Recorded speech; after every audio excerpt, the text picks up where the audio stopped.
In the 1965 season, we discuss a pivotal season that has controversy galore. It is actually one of the most talked about seasons of all time. Most of it centres around the Melbourne Football Club and two of their biggest figures. Three clubs switch home grounds. The preliminary final is remembered for all the wrong reasons. St Kilda achieve a first. The Tigers start to climb that ladder, and we have stats galore to share with you. All this and more coming up after our song. It's the history of football we knows about, and we want to expand what we know. We'll become such intelligent gentry with every kick-to-kick show. Beginning in the time 1870s, right through to the modern day. Tune in for Timmy Coops and the Kazman to hear what they all have to say. Welcome to the Kick to Kick podcast, the Australian Rules Football History podcast. It takes a deep dive into the history of the league. My name is Tim. Surprisingly, I have a Melbourne supporter, Charlie, over there. I thought you weren't coming back. I thought about it, but you know, I'm just I'm still here for the dark times as well. They're what make Melbourne supporters Melbourne supporters. That's true. The history of football is too good, Tim. I don't want to miss any of it. Yeah, you're right. Spot on. Correct answer. Kaz and Moz aren't here. Maybe they did get scared off. Yeah, definitely. But we will hear from them throughout.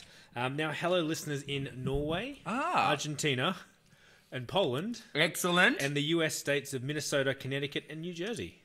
Fantastic. Yeah. We're all over it. All over it. It's good. We've got to pop pins in this map somehow. We do. I did have a scratch map at some stage. Yeah, the map's looking pretty good. Yeah, it's pretty solid. So let's get to some history to start with. 65. Now, the song of 65, the Beatles were number one for 23 weeks. Mm-hmm. But the song I chose was an Australian classic, The Seekers, I'll Never Find Another You. Number one for 3 weeks. I'll tell you what, that is one of my old man's all-time favourite songs. Really? This CD, this tape, I think was worn out in the car when we were growing up. Cassette. Yeah, the cassette. Oh, it's a ripper. Judith Durham and the Seekers. Yeah. Jeez, they're good. Love it. 65, their heyday. So what else happened in 65? Well, a few things happened in 65, yeah. As one would expect. Yeah, big year. Great year. So on the 20th of January, we had LBJ, Lyndon B. Johnson, sworn in for a full term as President of the United States, taking over from JFK last year. Yep. No, 2 years ago. JFK blown away. Yes. On the 30th of January, we had the state funeral of Sir Winston Churchill taking place in London with the largest assembly of dignitaries in the world until the 2005 funeral of Pope John Paul II. Interesting. On the 21st of February, we had Malcolm X, the human rights activist, assassinated in New York City. Yep. On the 2nd of March, The Sound of Music premiered at the Rivoli Theatre in New York City. Good musical. On the 8th of March, 3,500 United States Marines arrived in Da Nang in South Vietnam, becoming the first American ground combat troops in Vietnam. So the war had already started, obviously. There was air battle, things happening. Operation Rolling Thunder. Yes, Operation Rolling Thunder. Yeah, I mean, look, I'm looking at the lyrics to We Didn't Start the Fire. Yeah? Oh, did they mention Operation Rolling Thunder? 65 is Birth Control, Ho Chi Minh. Yeah. So just ticking that song off, yeah. On the 18th of March, we had Alexei Leonov leaving Voskhod 2, the spacecraft, for 12 minutes and became the first person to walk in space. Oh, cosmonaut. Yes. On the 31st of March, Merle Thornton and Rosalie Bognar chained their ankles to the front bar of the Regatta Hotel in Brizzy to protest against the Queensland liquor laws that banned women from pubs. Yeah. Great photos of that. And there's a bar named after them now. Is there? That bar is named after them. Oh, fantastic. On the 5th of April, we had the 37th Academy Awards. My Fair Lady won 8 awards, including Best Picture and Best Director. Big year for musicals. Yeah, and Rex Harrison won the Oscar for Best Actor. Big year for musicals, Timmy. Mary Poppins also took home 5 Oscars. Julie Andrews won for Best Actress, and the Sherman Brothers received 2 Oscars, including Best Song for Chim Chim Cheree. That was the best song. Yeah. Okay, I disagree. But yeah, I guess it's okay. Yeah. On the 28th of April, Robert Menzies announced that the country would substantially increase its number of troops in South Vietnam. This was supposedly at the request of the Saigon government, but it was later revealed that Menzies has asked the leadership in Saigon to send the request at the behest of the Americans. On the next day, we announced it was sending the infantry battalion to support the South Vietnam government. So, yeah, all happening. On the 25th of May, Muhammad Ali knocked out Sonny Liston in the first minute of the first round of their championship rematch with the Phantom Punch, they called it. So it was a fix. That's what they were saying. You know, there's that famous photo of him standing over him, like screaming at him. Okay. Yeah. On September the 9th, in a bit of other sporting news, we had Sandy Koufax playing for the LA Dodgers, pitching a perfect game in baseball against the Chicago Cubs. Wow. The opposing pitcher, Bob Henley, allowed only one unearned run, and only one hit, making this game the lowest hit game in baseball history. Wow. And it's Koufax's fourth no-hitter in as many seasons. And Lightfingers won the Melbourne Cup this year. Good. Yeah. You want to hear about a couple of people who were born? Indeed. I only sticking with the Aussies, and it's a very short list this year I've gone with. So I've gone on the 2nd of June, we had the twins Stephen Mark Waugh, the cricket players. On the 4th of June, we had Mick Doohan, the motorcycle racer. And on the 21st of September, David Wenham, the actor. Kiwi or Australian? Australian. Okay. Yeah. We're keeping it nice and short there, short and sharp. Yes. All right. 1965. Some would say a pivotal year. Yes. In the annals of history. I mean, you've got Melbourne's downfall, but then you've got Carlton and Richmond who are kind of on their way up. So the shift in power is definitely evident. It's all happening, isn't it? Yeah.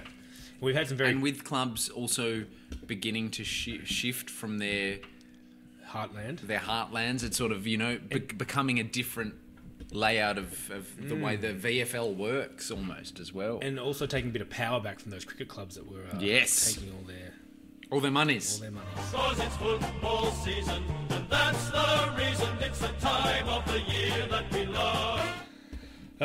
All right, so 1965, so here's some news. It's the first year that stats are available. Hey! So on AFL tables, that's awesome website, you can get kicks, goals, handballs, marks. So anytime you hear someone say that's the most marks of all time, most kicks in a game ever, they're referring to between now and 1965. So they don't mean ever, they mean as long as stats have been around. Which generally you would say probably means ever, because before this, we're not.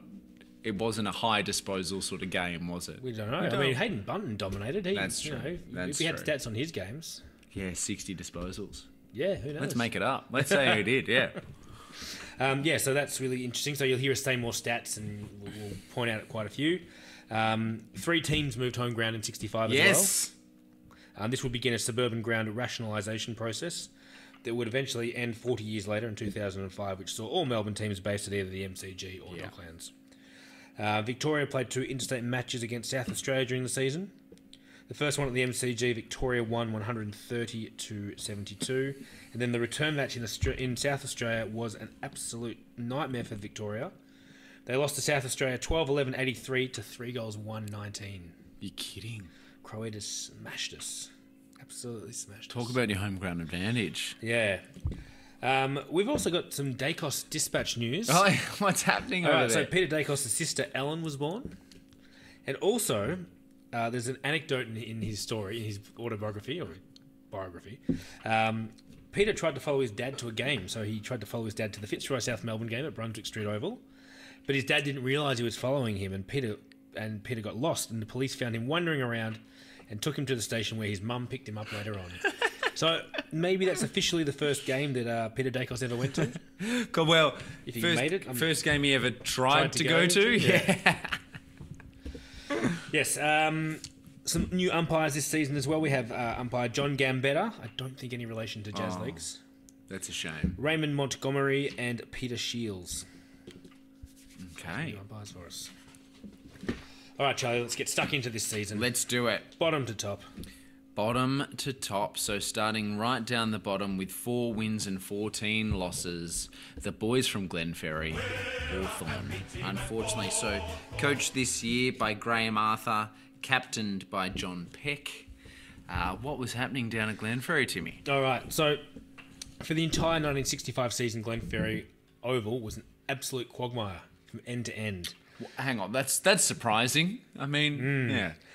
The club had actually looked hard at relocating, with suggestions being like Mitcham, and even Doc Ferguson said, hey, maybe we should move to this new ground being built at Waverley, which would happen. Yeah. Eventually a new agreement would be reached, which saw the Hawthorn Council give them a 21-year lease on Glenferrie, and Hawthorn assumed full management of its home ground and thus ruling out any move from the area in the foreseeable future. Work also began immediately on increasing the ground's capacity, improving the playing surface. Yeah, well, as we've talked about, like they're really hemmed in on all sides there. They didn't have a lot of room to grow, but fixing the surface, I mean, even though it's a long, thin ground, fixing the surface would make the biggest difference. Is it drainage? It's usually drainage, isn't it? It's got to be, doesn't it? And it must be, well, that whole area is quite low-lying in terms, so like it's prone to flash flooding sort of area. So yeah, interesting. Interesting. Things got off to a shaky start for Hawthorn with a 37-point loss in round 1 to Carlton. And then round 2, things went from bad to worse. They had a 94-point loss to Essendon. Not only did they lose, but there's also a very interesting story that happened between Graham Arthur and Gary Young. Do you want to tell us about that? Yes. So that was round 2. Well, yeah. Yeah. Gary Young got a hard knock. Do we know who he got the knock from? No.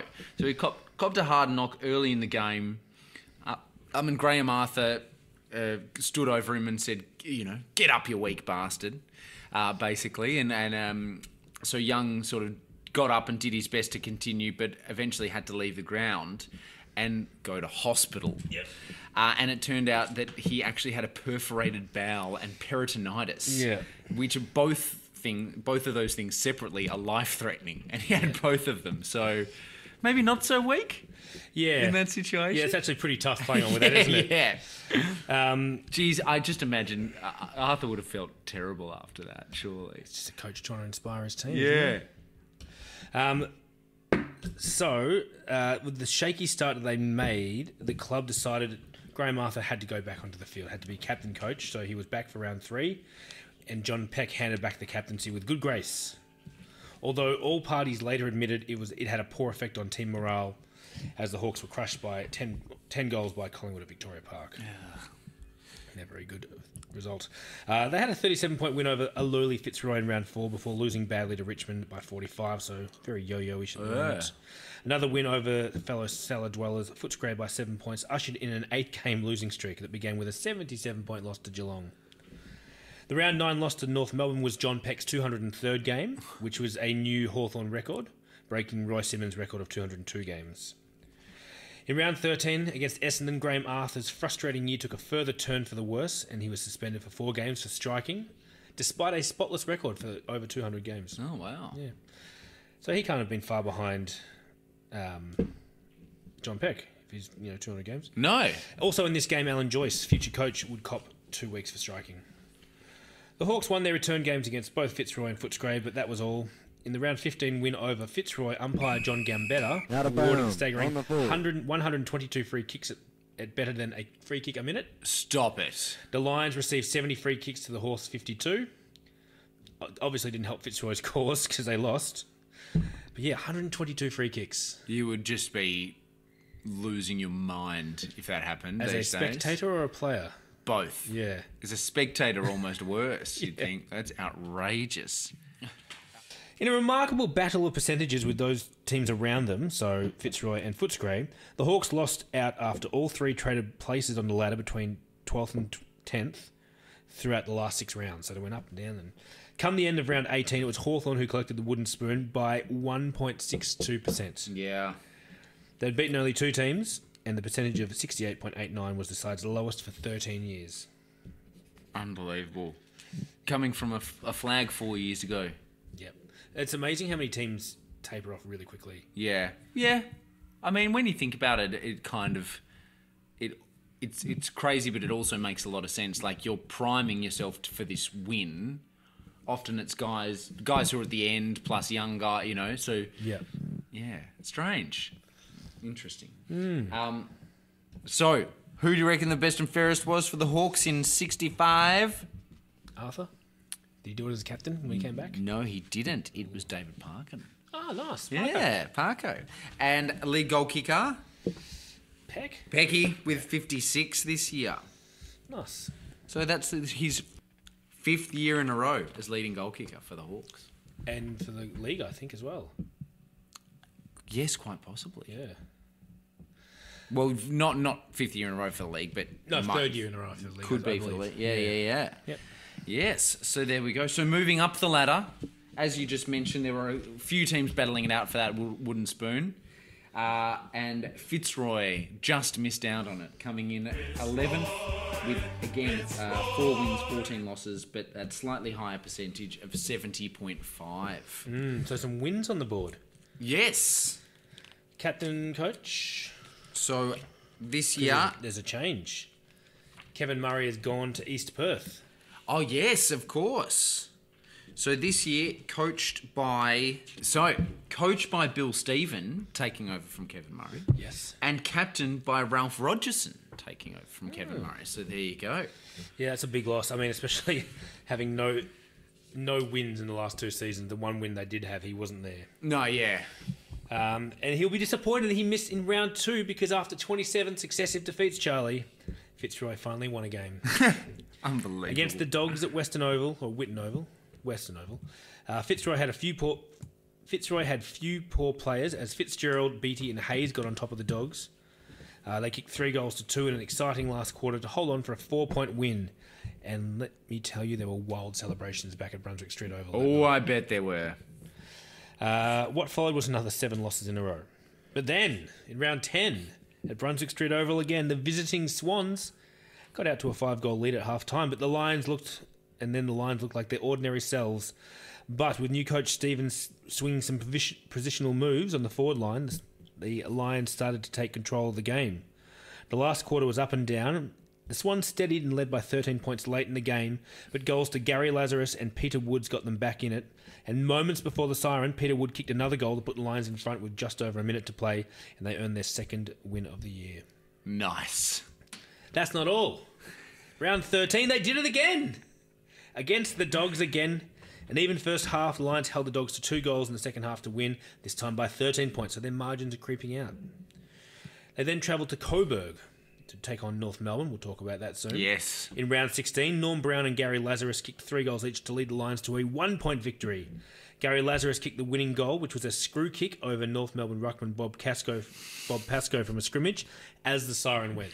Nice, love that. Remarkable win. The end of season report stated that it is our belief that the year 1965 has been one of tremendous satisfaction and progress on and off the field. So things are looking up, maybe. Oh, okay. Sad news for the club as well. Gerald Brosnan passed away, aged 87. Yeah, wow. Former captain. Premiership captain. Two-time premiership Two-time captain. premiership captain. Should have been 3-time. He should have kicked that goal in. Absolutely. In 1903. Damn him. Really holding on to that one. So Kevin Murray didn't win the best and fairest this year because he's not there. That's not... I mean, he tried, but no, he couldn't quite do it. So who do you reckon it was? Peter Wood? It was Norm Brown. Okay. And lead goal kicker... Surely Gary Lazarus. Gary Lazarus with 32. He's the reigning McCracken Name Award winner. It's a great name. When you're hearing about a late goal and it's Lazarus, I mean, it writes itself. If only he'd scored it from the pit. Yeah, exactly. All right, so let's move up. Moving on up. Next spot, 10th on the ladder, Footscray again with 14 wins, 4 losses, and a much healthier percentage than those two. Still pretty meagre percentage of 77.1. Yes, we have the Tricolours, the Mighty Doggies. Now, when you say Footscray again, they're actually 3 places lower than last year. Yes. Yes. I don't know why you said again. No, neither do I. No, okay. Sorry, a bit of a slip of the tongue. It just feels like that's where they are. No. Okay, yeah. Some debutants were Alan Mannix, Peter Castricum, Dallas Patterson, and David Thorpe. Okay, David Thorpe, originally recruited from North Footscray. Thorpe was a classical mover in the centre with great skills and plenty of courage. He won Footscray's Best and Fairest in 1968 and 71 and captained the Bulldogs in 1973 before being cleared to Richmond, where he played in the 1974 Premiership side. Later played in the VFA with Yarraville and Port Melbourne. Okay, so this year, coached by Teddy Whitten, of course, captained by Teddy Whitten, of course. What else is there to say? Yeah. After 4 successive losses to start the year, the Doggies finally got a win in round 5 against South Melbourne. Despite only scoring 2 points in the final quarter, they held on by 1 point. Merv Hobbs led the goal kicking with 3. Halfway through the season, the Dogs had only won 1 game and had lost 8. 5 of those losses were by 7 points or less. So they were in games, they just couldn't win them. They couldn't get them done.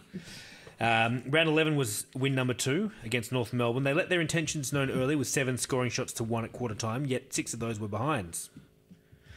They managed to keep a buffer of a few goals throughout to run out 2-goal winners. Round 12 was a dark day against Geelong. The Doggies scored 1 goal, 8-14. Oof. The only goal scored by Graham Ion, and is still their lowest ever score till this day. Yep, well, you'd hope so. Yeah, I mean, all the other clubs' lowest scores are the 1800, like the 1890s. Yeah, exactly. And we're talking 60s. Oh, gosh. Around 12, and look, lowest league VFL score. I'm sure they've got a VFA score that's probably worse if we go right back. Yeah, oh, yeah. All clubs do. 3 points. Yeah. Round 16, they won their first away game of the year at Lakeside Oval, taking down the Swans for a second time, this time by 14 points. And then they had a final round win to finish the season off on a high, coming from behind to beat the reigning premier Melbourne by 3 points at the MCG. The hero of the day was Dogs follower Kevin Stevens, who took big marks in the forward line and kicked 2 goals to help the Dogs avoid the wooden spoon. There we go. Yeah. Yep, that's what they needed. They needed those points. Yeah. They needed those percentage points. So who was best and fairest for the Doggies this year, do you reckon? Teddy? No, it was Johnny Schultz again. Oh, yeah, of course. Yeah. Brownlow medal winner. Brownlow medal winner, yes.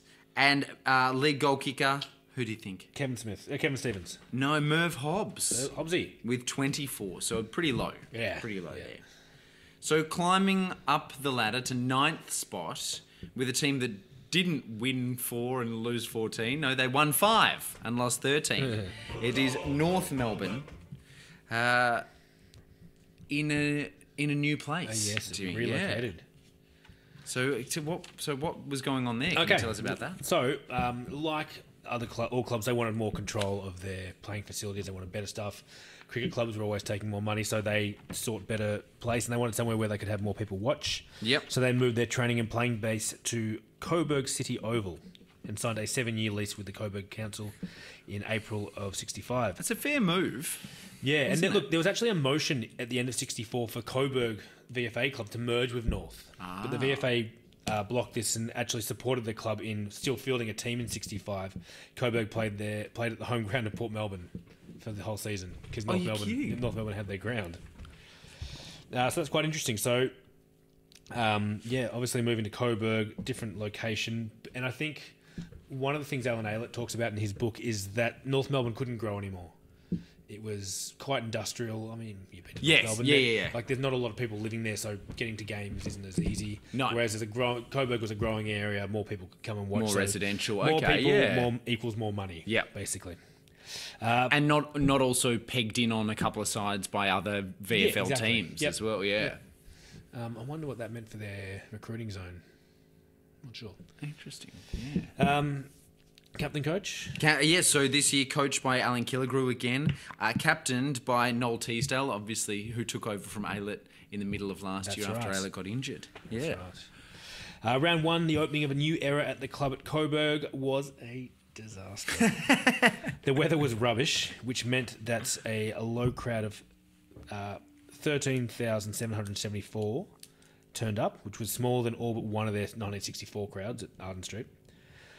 And they started the game with 6 straight behinds, which kind of summed up their season. It took them a while to get started. The Swans won this game by 10 points.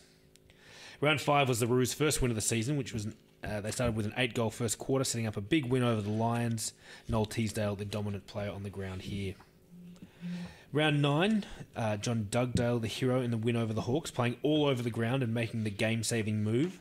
So late in the game, he was in the defence and he cleared a ball that looked like it was going to be the game-winning goal for Hawthorn. North held on to win by 3 points. Round 10, a record crowd for the Coburg of 21,626 showed up to see the Pies take on the Roos. And they saw a pretty good match as the Roos took it right up to Collingwood but couldn't quite get the win they wanted. Round 13 was the win they were looking for, coming up against the Norm Smithless Demons. Yes. A team they hadn't beaten since the 50s. So the Demons, and we'll talk a lot about this obviously later. Yeah. The Demons visited Coburg for the first time, and the Roos took advantage of the Demons' disarray, starting with 6 scoring shots to 1. Then they had 5 goals in the third quarter to see them build up a big enough lead to win the game. And North's Frank Good kicked 6 goals, which is the VFL record for Coburg Oval. Oh, cool, really? Oh, they only played one season. Yeah, exactly. So there you 6 go. goals is the record for the VFL. Yeah. Nice. Round 15, an unpredictable North Melbourne accounted for Carlton in a tough, slogging game played in deplorable conditions at Coburg Oval. At the start of the game, field umpire Ron Brophy took one look at the cow paddock conditions and shuddered. They were so bad he couldn't bounce the ball, he just threw it up. The Blues held a 6-point lead at half-time and they scored only 1 point in the whole second half, as the Kangaroos dominated. North Teesdale, despite strong opposition from John Nichols, was the inspiration for North.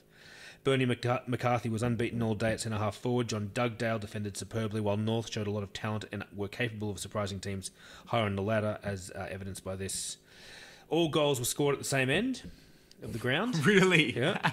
And this is also Carlton's lowest ever score against North Melbourne. Let me tell you what that score was now. It was 5 goals to 32. But at halftime, they were 5 goals 1. Yeah, wow, okay. Yeah. What a day. What a day. What a season. What a place to be. Yeah. You can see why it didn't last. No. Finally, in round 18, Noel Teasdale was the hero again, leading the Roos with 24 kicks, 9 marks, 6 handballs. There's some stats. As the Roos held the Tigers goalless in the opening half on their way to a 5-goal win.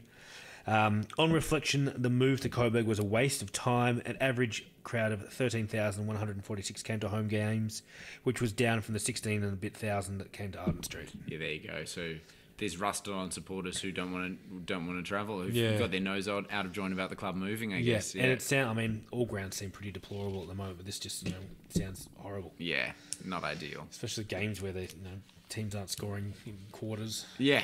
No. Ridiculous. So who was best and fairest for the Coburg Kangaroos this year? Teasdale. It certainly was. Yeah. And Frank Good was the lead goal kicker with 38. Nice.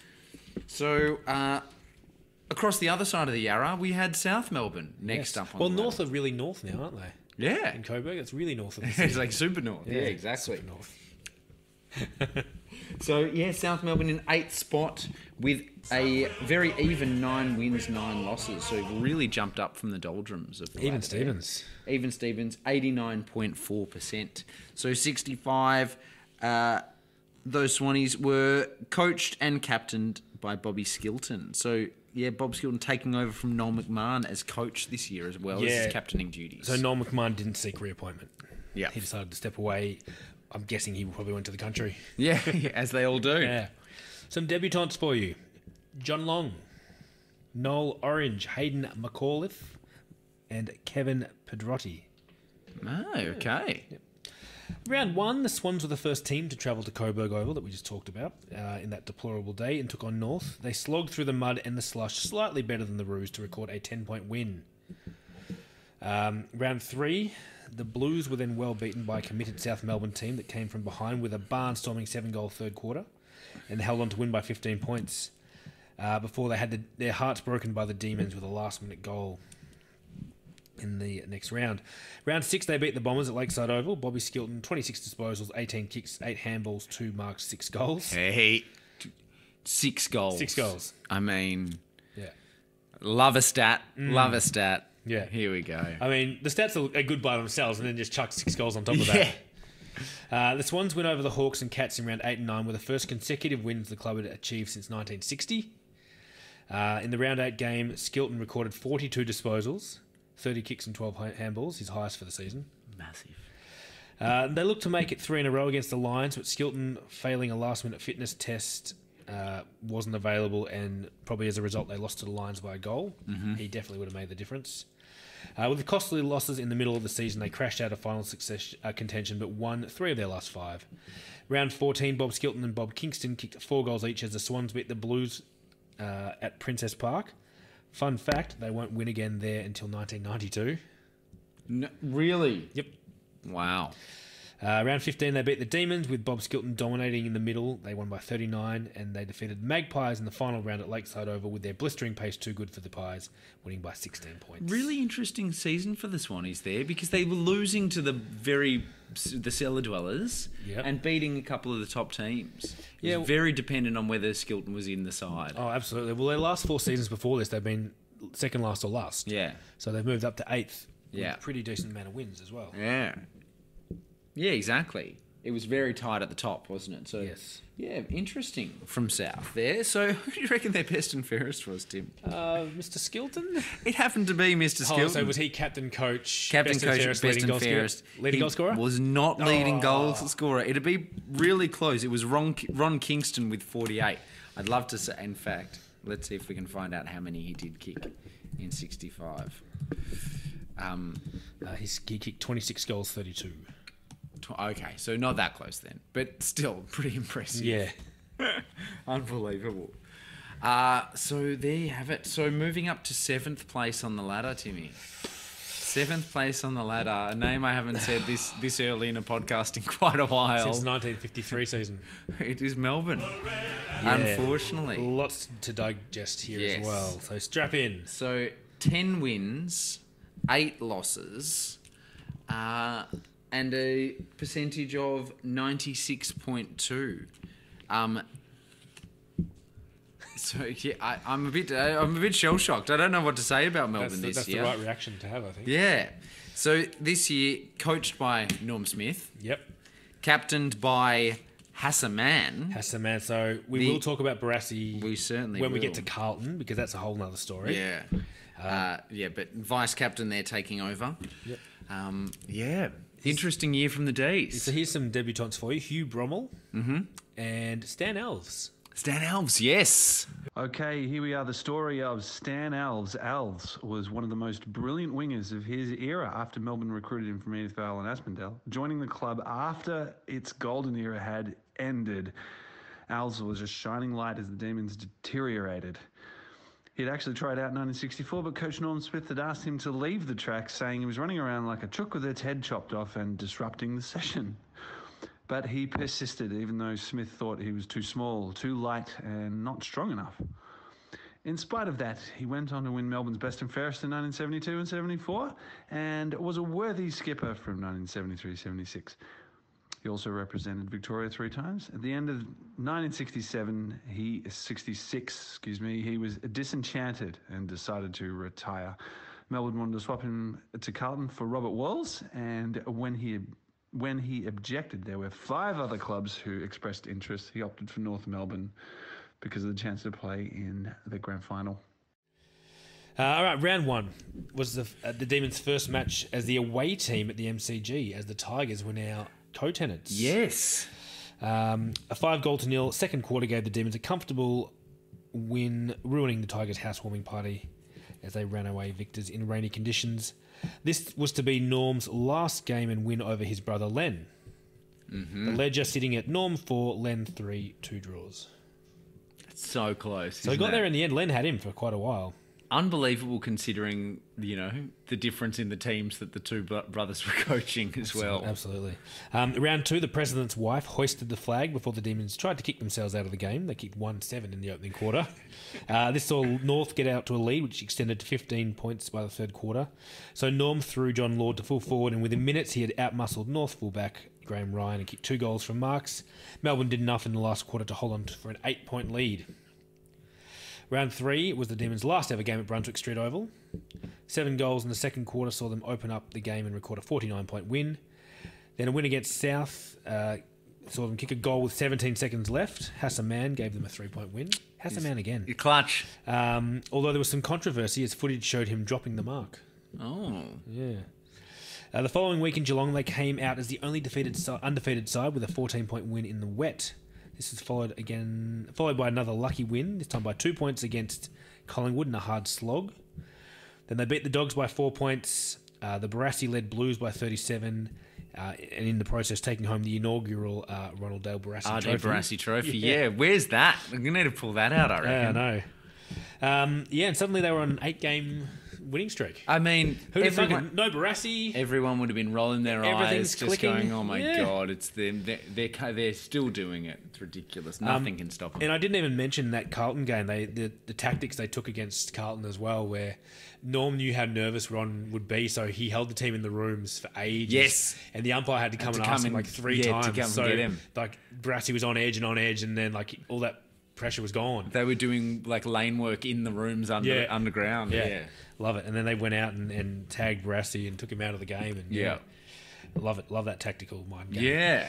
Very clever. So 8 games in a row, and then they had a big loss to St Kilda. Actually, I think Norm Smith's biggest ever loss to that stage, which was 61 points. I believe. 61 points. The very first 10-goal defeat of his coaching career at Melbourne. Yeah, and then Essendon knocked them off as well. So I think, we should clarify that. I think he did do. I think there was a worse loss when he was captain coach at Fitzroy. Yep, good point. Yeah, so losses to St Kilda and Essendon saw things take a turn.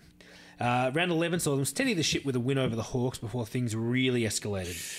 So they had round 12, there was a loss to Richmond, and then the following week changed everything. Yes, it certainly did. So firstly, we have the hangover. So last year we talked about Don Blue, who took offence at some comments after the St Kilda game that Norm Smith had said about him being favouring one side. Yes. And so Don Blue decided to take him to court. At this time, yeah. Yeah, so that happened over the summer. Norm Smith asked the club to support him, and the club basically said, No. You said those comments, even though Jim Cardwell had ticked off what he said and said it could be played on 3OW. Following the Richmond game, Jim Cardwell asked Norm Smith to come in on the Wednesday following the Richmond game. I spoke to Len and I said, I think I'll offer my resignation. And Len said to me, don't be a fool, you owe it to the boys to keep coaching. And I felt that this was so. And Norm was convinced he was going to be fired. Yeah. His brother Len said, no, just go in there and accept what they're going to say. Be nice and calm about it.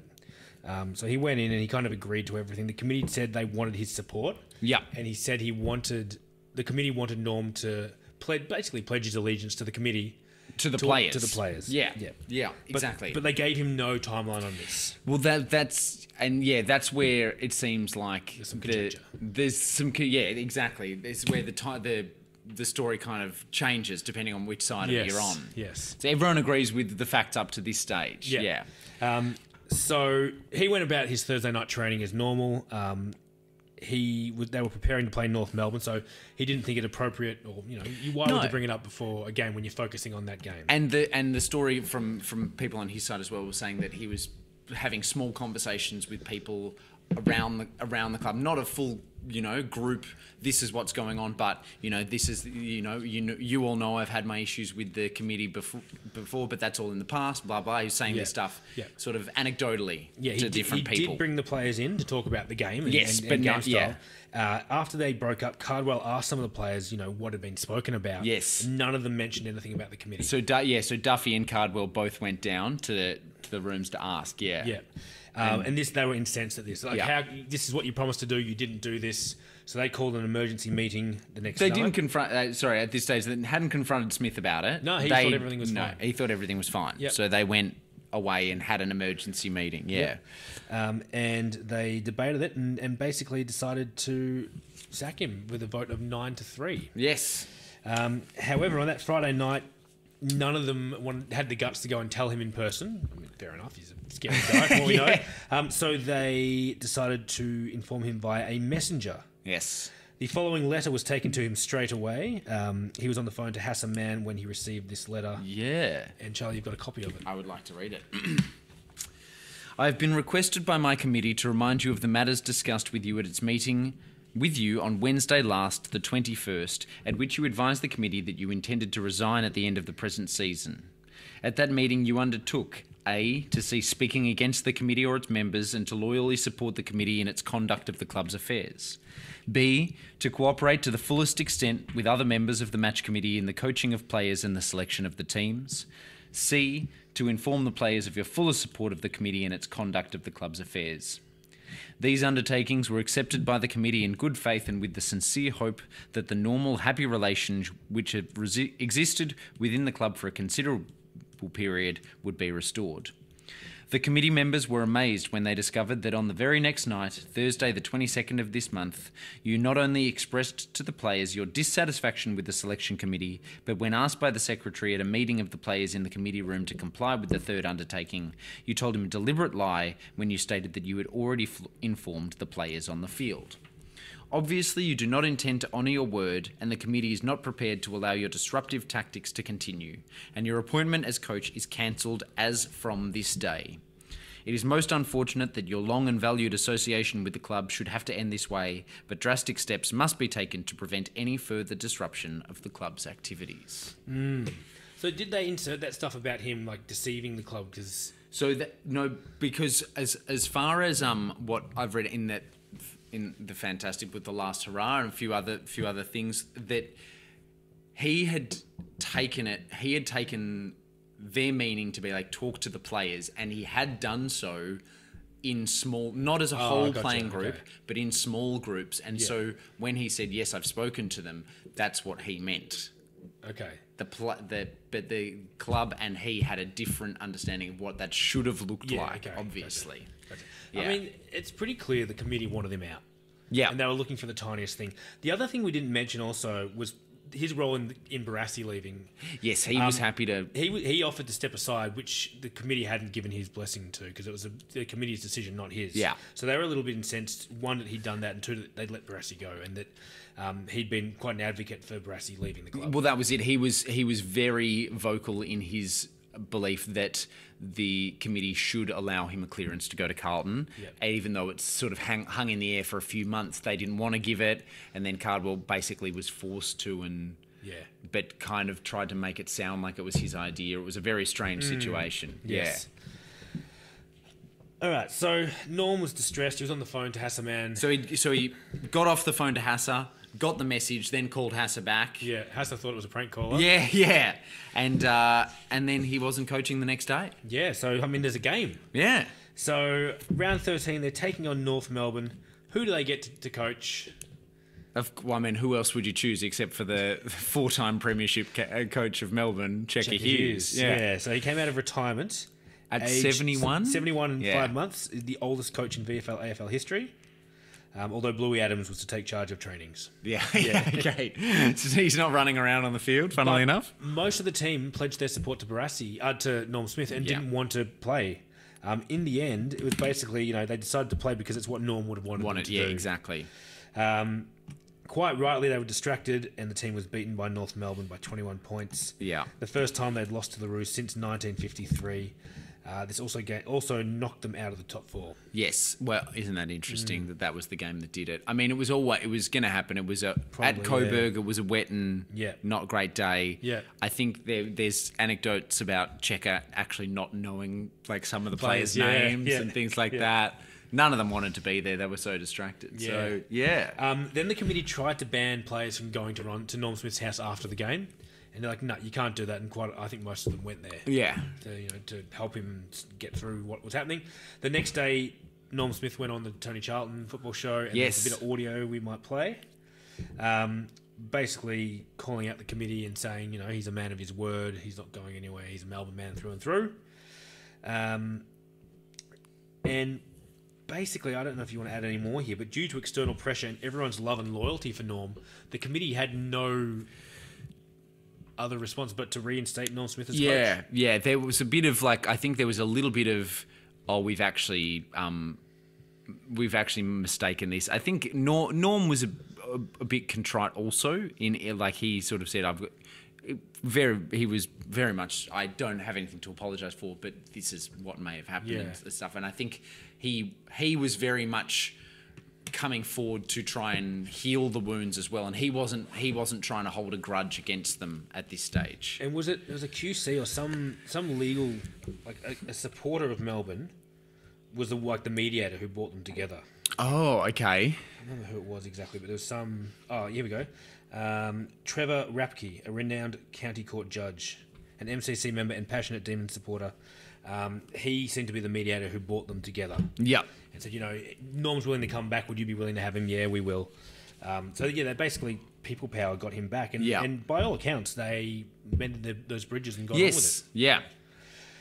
So Norm entered the group to rapturous applause from the Melbourne fans, for the round 14 game. And it was Brian Dixon's 200th as well, so there was actually more applause for Norm than there was for Brian Dixon. This game was close throughout. The Demons led by just 2 goals. Let me just find out who they're playing here as well in round 14. It was the Demons taking on Fitzroy. Game was close throughout, and the Demons led by just over 2 goals late, but the Lions came home fast, and with seconds left, Bob Miller took a game-saving mark in defence to help the Demons held on by 2 points. However, this would be their final win of the season, Charlie. Yeah. They would nosedive out of the finals for the first time since 1953, and they would not make another finals series again until 1987, which was the first year of national AFL. Unbelievable. Not AFL, but national. Yeah. So, I mean, the turning point, really. Yep. I mean, what a miserable time, and we'll talk more about this. Yeah. But the lean times make the good times even better, right? Yeah. That's why we live in the past. Yeah. It wasn't interesting talking to Adam Wilcock last week, and just he seems to really enjoy the misery and all everything that befalls the club. You have to, don't you? Yeah. He embraces it just really wholeheartedly. Really embrace just the crazy thing, and all clubs have it. Oh, of course. At times where you're just like, was this decision that was made? But it's you've got to do it. Yeah. But unbelievable. So 11 straight years in the finals. Yep. And then we miss it. 6 premierships. And then we miss it for 23. I mean, you've earned it. I mean, yeah. you've got your wins. You've banked your wins. Now we just So I mean, in all this mess, who took home the best and fairest? Yes, good question. Best and fairest was Johnny Townsend. He was also the leading goal kicker with 35. So there you go. Nice. So moving up the ladder to 6th was Carlton. Yeah, we've got lots to talk about here as well. Yes, we certainly do. Right. So the Blues with 10 wins, 8 losses as well, same as Melbourne. Captain coach by Ronald Dale Barassi. Correct. So the Blues approached Barassi originally kind of in 63, unbeknownst to him. Then later in 64. Well, that's funny when you say unbeknownst to him. Like he wasn't really sure, was he? Yeah, no, they put the overtures on him and he didn't sort of pick up on it. So, yeah. So 64, they actually courted him for a few months with several different approaches and culminating in them asking, basically, do you want to captain coach our team? Do you want to, don't live in the shadow of Norm?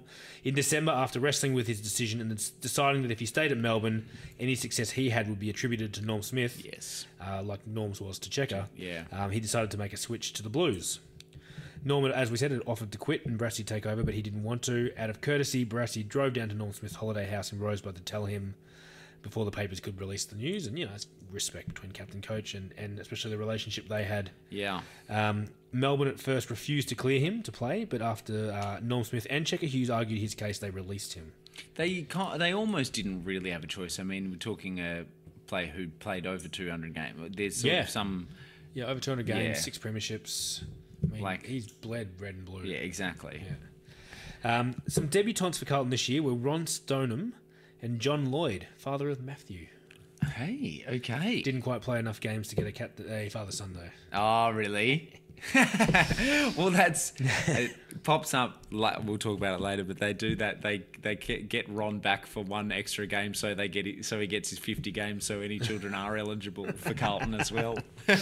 Nice. All right. So interest was high in the Blues opening game with new coach Ron Barassi.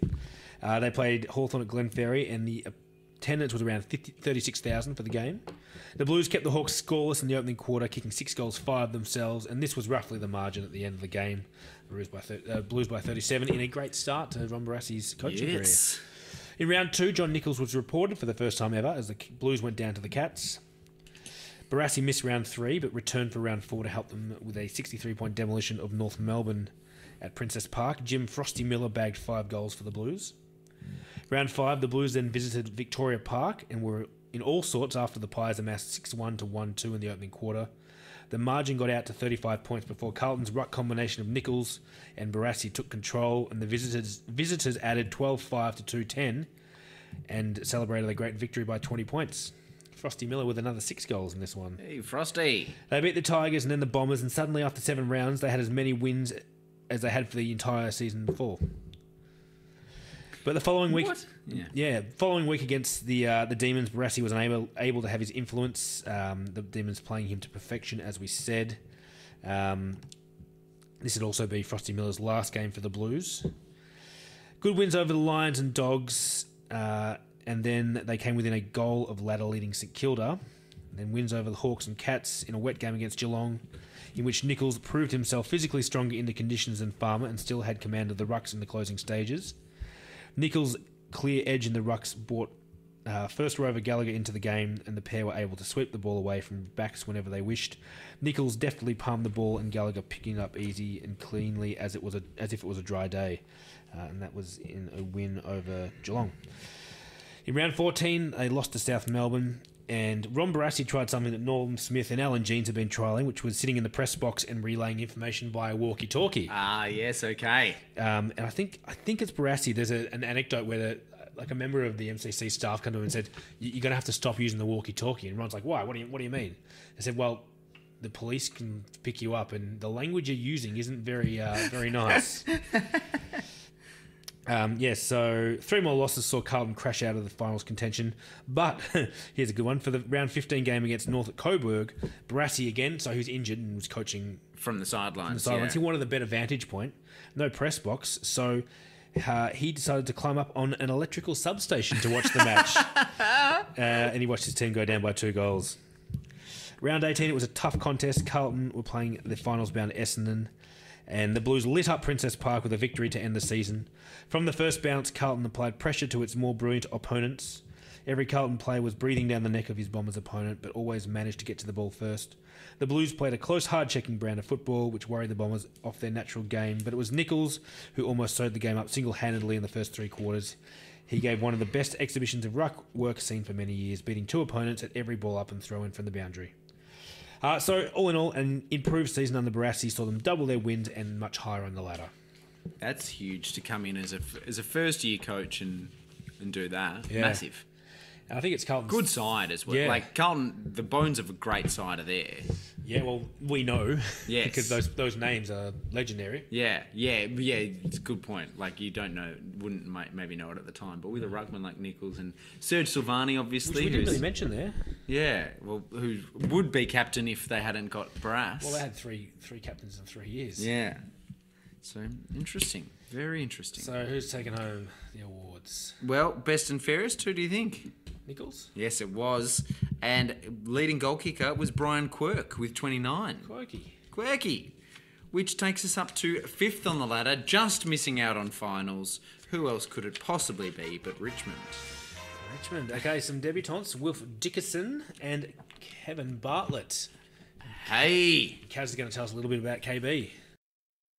So, Kevin Bartlett, from 1965 to 83, 403 games, 768 goals. From the Tri-Boys under-15s, Bartlett's playing career was spread over 19 injury-free seasons. As a boy, Bartlett barracked for Footscray, but lived not far from Richmond's Punt Road Oval, and was tied residentially to the Tigers.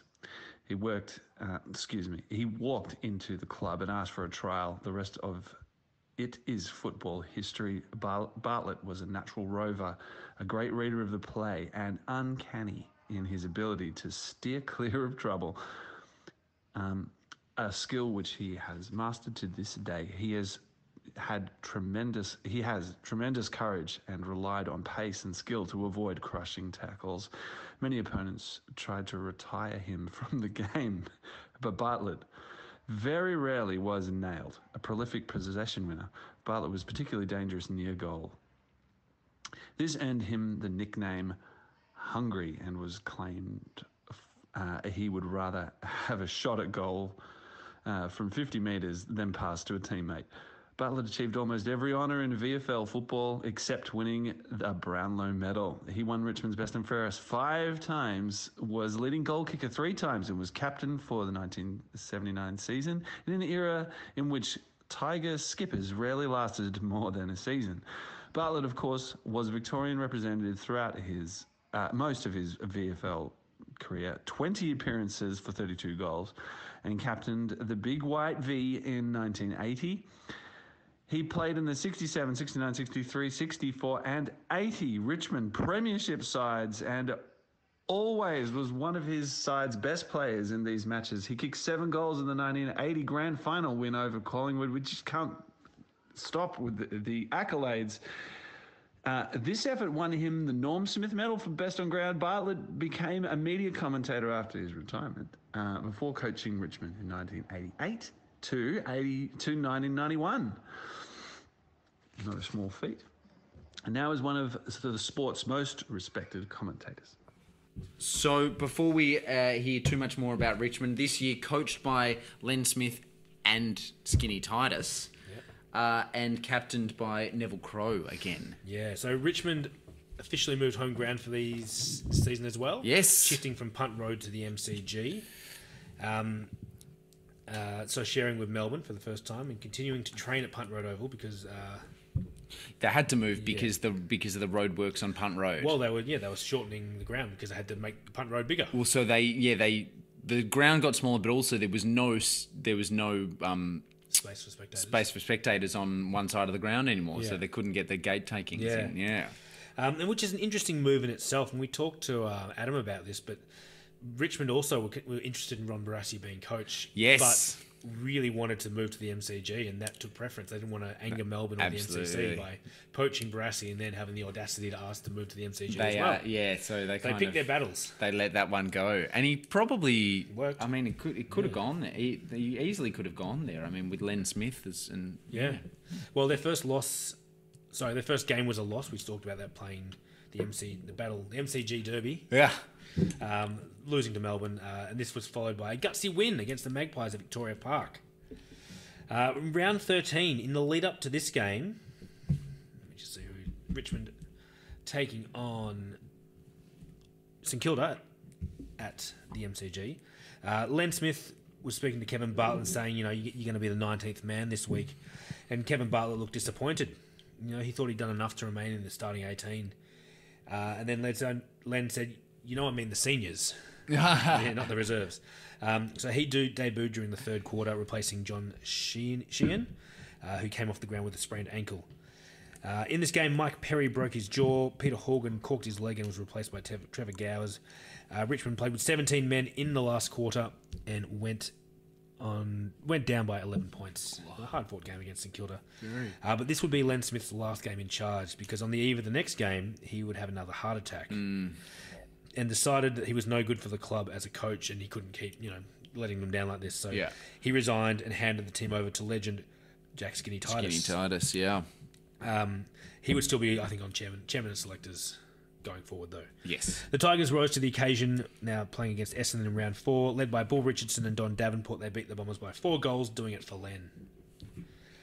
They followed it up with a strong win, their first at the MCG as the home team, beating the Hawks by 45 points. Don Davenport kicked 5 goals too.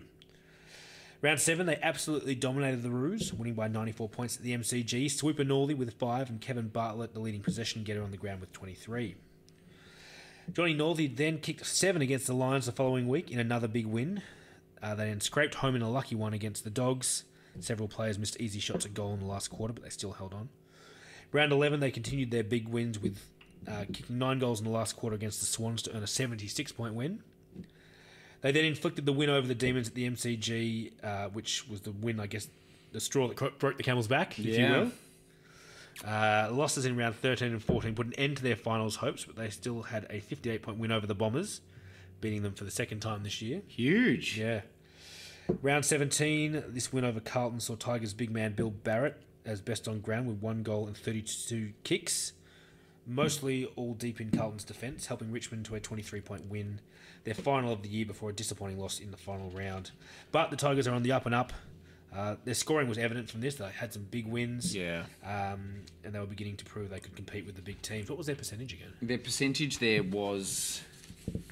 125. 100, yeah, so massive. So that's bigger than Geelong's, who are in the finals. Yeah. That's always a big indicator if you can kick a big score. Yeah, it certainly is. Yeah. And beating good teams like Essendon. Yeah, absolutely. Yeah, huge. So, best and fairest for Bill Barrett it was, and Mick Irwin with 32 goals was their lead goal kicker there. So that takes us up into the finals. But before we talk finals, should we talk night series? We should talk night series. Let's talk night series. Is it the Golden Fleece? It is the Golden Fleece. It is still the Golden Fleece. I love it. I love that name. It is great, isn't it? So we've got all the clubs that didn't quite make it there. Obviously, Richmond would be looking favourites for it at this stage. You'd think. But we will. So here we go. Let's hear about it. Well, we've got the D's also in there for the first time ever. No, second time, because remember that one year they brought every team into Oh, play? that's right. Yes, yeah. First time officially as First- a bottom 8 team. As a bottom 8 team. Yeah. Yeah, bottom 8. Yeah. Yes, yeah. Sorry, that took a little while. So, we've got in our first round, we've got Carlton versus Melbourne. And so another RD Barassi Cup there in the night series. Yeah. And Carlton have absolutely put the Melbourne to the sword there. Leading from the beginning, Melbourne not being able to kick a single score in the first quarter and Carlton kicking 9-3. So 0-57 into the first change. And it basically stayed that way for the whole game.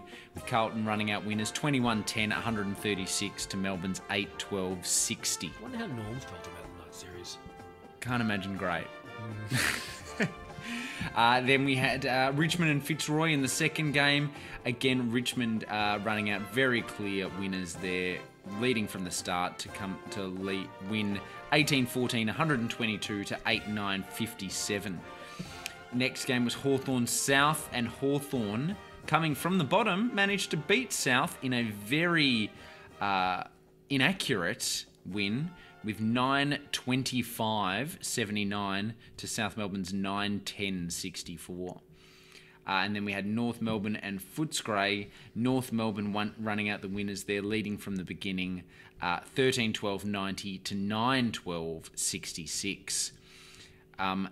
In front of 23,730 people, so the second largest crowd in the semi-final, we had Carlton and Richmond.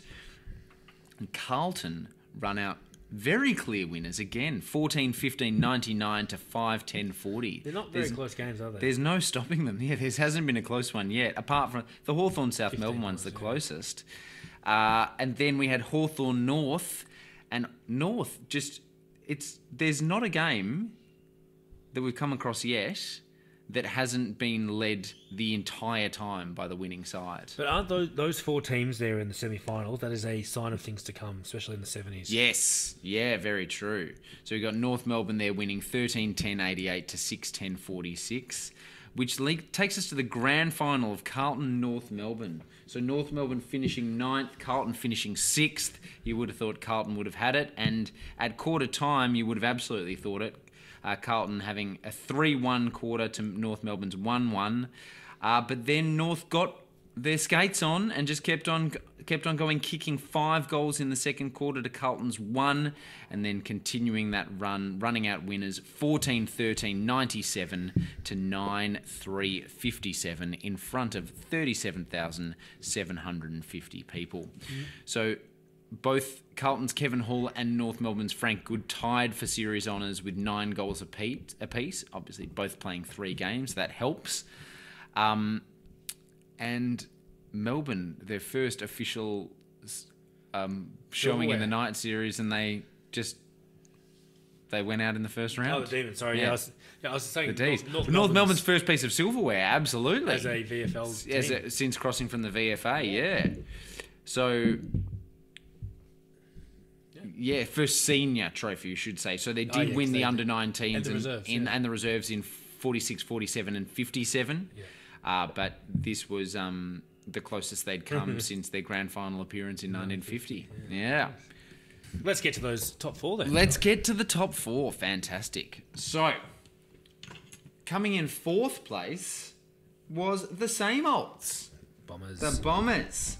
Back up there with 12 wins, 6 losses, and a huge percentage of 132.9. Yeah, good times. Good times. Captain coach. Captain coach. I can tell you. Yeah, please do. Captain coached again by the great man John Coleman. Of course. And captain this year by Ken Fraser, with Jack Clark stepping down at the end of 64. Yes, okay. Season started well as well. Good first up win over Fitzroy. They kicked 7-7 in the third quarter to really dominate that game. This was followed by a day out against the Hawks. Ted Fordham kicked 5 on their way to a 94-point win. Coleman saying that for the first time in years, Essendon put in a 4-quarter game of football.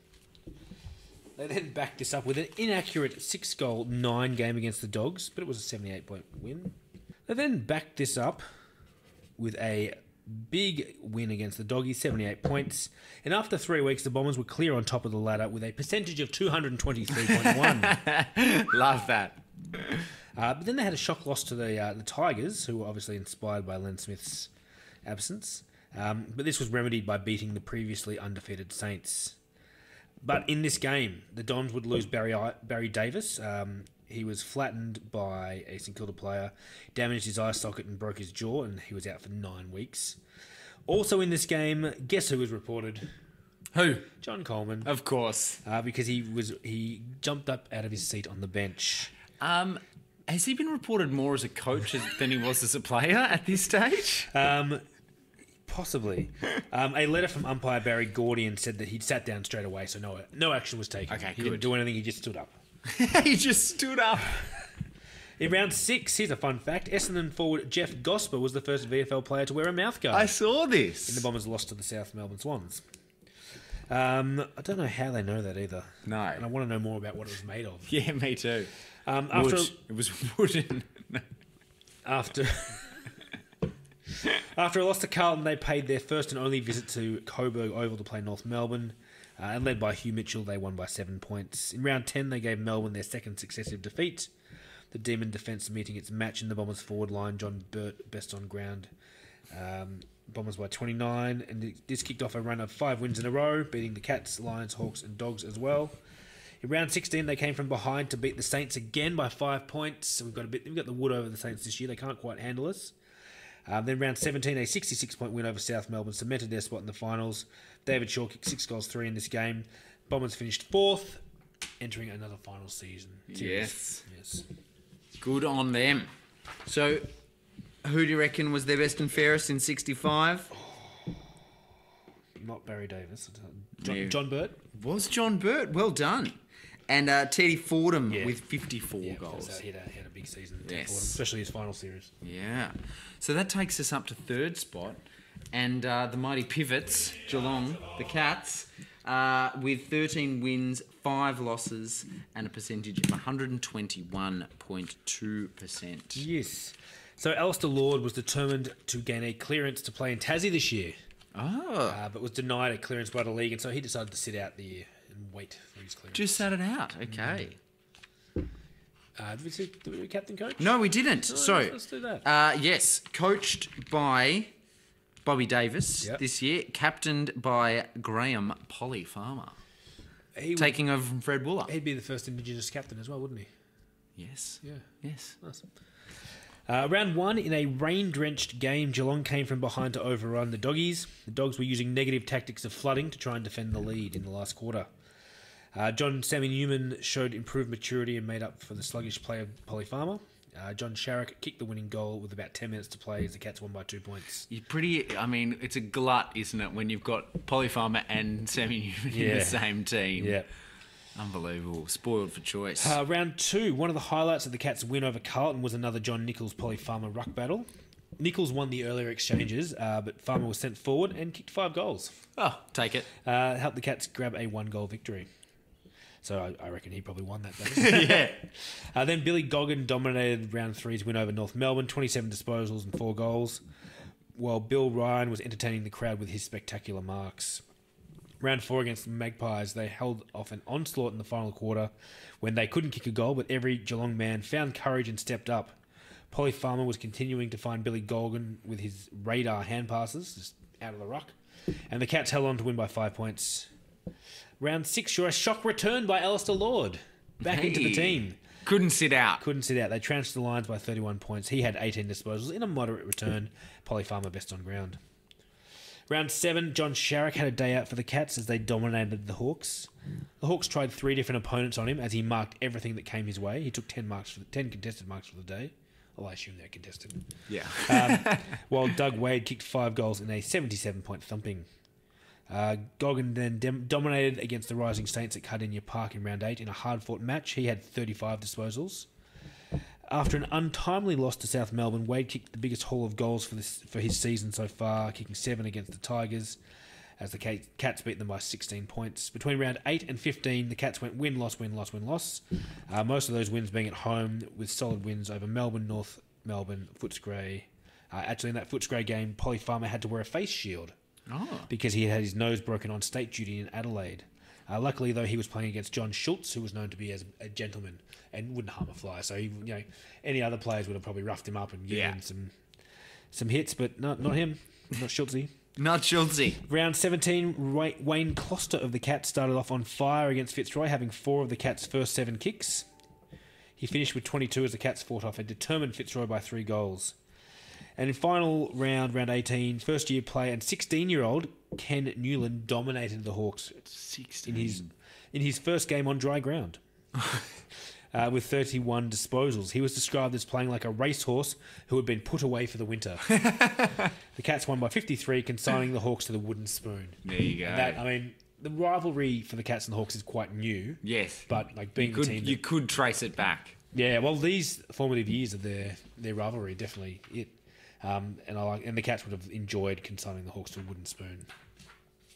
So, who won the best and fairest for the Cats this year? Oh, it's got to be either Goggin or Farmer. I would have said Goggin, but it wasn't. It was Peter Walker. Oh, really? There you go. And lead goal kicker? Surely Wade. You would think so as well, but it wasn't. No. It was Gareth Andrews with 35. So Wade obviously either missed a few games or wasn't kicking us straight. Got to point this out though. This year, 65, Gareth Andrews was the only year that Doug Wade didn't win the leading goal kicker between 61 and 72. There you go. He only played 10 games. Well, there you go. So that's why. Yeah. Unbelievable. So continuing to climb up that ladder. Second spot. Penultimate spot on the ladder. Penultimate spot on the ladder belongs to those mighty Magpies, Collingwood. 13 wins, 5 losses. Is penultimate second last? Second. Second. Or second last. I guess it depends on the way you're reading it. Penultimate second. Okay. Yeah. Second to last. Second? Second. Okay. Second on the ladder. Second on the ladder. 13 wins, 5 losses, 130.2%. This year... Coach. In his second year as coach. Yes, second year as coach. Taking over from Von Skyn, we have Bob Rose and Captain Big Gabbo, Ray Gablich. Indeed. All right, some big debutants as well. Some lesser-known names. Vaughan Ellis, Peter Patterson. Brian Huppatz, and his 2 names, Len Thompson and Peter McKenna. Yeah, they sound familiar. Yeah, Kaz is going to tell us a little bit more about them. Okay, Len Ernest Thompson, Collingwood 65-68, 270 games, 217 goals. South Melbourne 79, 20 games. Fitzroy 1980, 13 games. Probably the first giant ruckman to combine Aerial skills with tremendous mobility, Thompson was a truly gifted athlete. Collingwood recruited him from North Reservoir after Essendon missed its chance to secure him, and he quickly established himself as one of the finest ruckmen of his era. Thompson made his debut in 1965 preliminary final after 3 rucks were outed with injury, and he immediately established himself as a star. Debuting in a final. One of the few disappointments of his career was playing in 4 grand finals without a premiership. He often crossed swords with the committees at Collingwood. And the first major bust-up was in 1970 when he and Tuddenham went on strike over demands for greater pay in the face of big payouts to interstate players. He won Collingwood's best and fairest a record 5 times and won the 1972 Brownlow. Spoilers, sorry, Moz.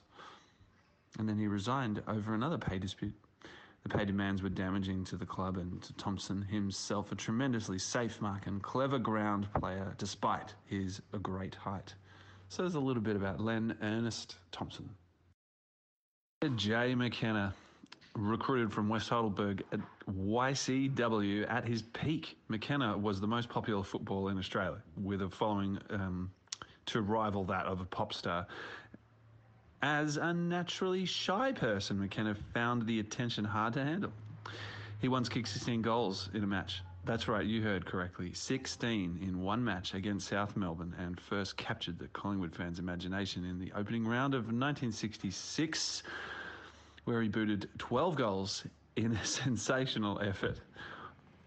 Yet within weeks, he was dropped to the reserves and played the rest of the season there after refusing to accept Collingwood's directive not to play a midweek Teachers College in the Teachers College games. McKenna knew how to perfectly time his leads and usually topped it off with a deadly drop punt. Like any great full forward, he could make the most of limited opportunities. Collingwood cut short his TV career because he was working late on Friday nights on Channel 9. A kids' show on Saturday mornings with Daryl Summers was also ruled out, and he was replaced by Ozzy Ostrich. The show, Hey Hey It's Saturday, would run for another 2 decades. That's a little bit about Peter J. McKenna. So round 1, the Pies were the first club to visit the new Moorabbin ground and became the first club to be beaten there.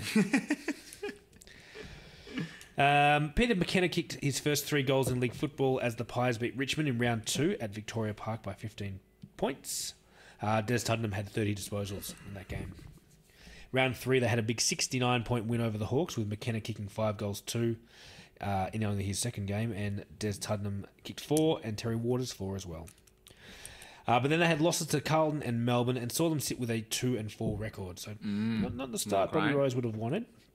But from here they started to pick up their form. And an even performance saw them beat South. Michael Bone was the star in a win over the Dogs, an away win over the Bombers at Windy Hill, and a come-from-behind win in the mud heap that was Coburg Oval over North Melbourne. With a round 12 win over ladder-leading St Kilda, the Pies were now in striking distance of the top 4. They had wins over Richmond, Hawthorn, and then doubled Geelong's score at Victoria Park, and the Pies were finally locked into finals contention. Hey. Again. Round 16, the game against the Blues at Princess Park produced some brilliant football with little between the teams. Ray Gablich rucked superbly and capped off his best performance for the season with 4 goals. His battle with John Nichols was at the height of the match. Ian Montgomery once again defended brilliantly for Collingwood.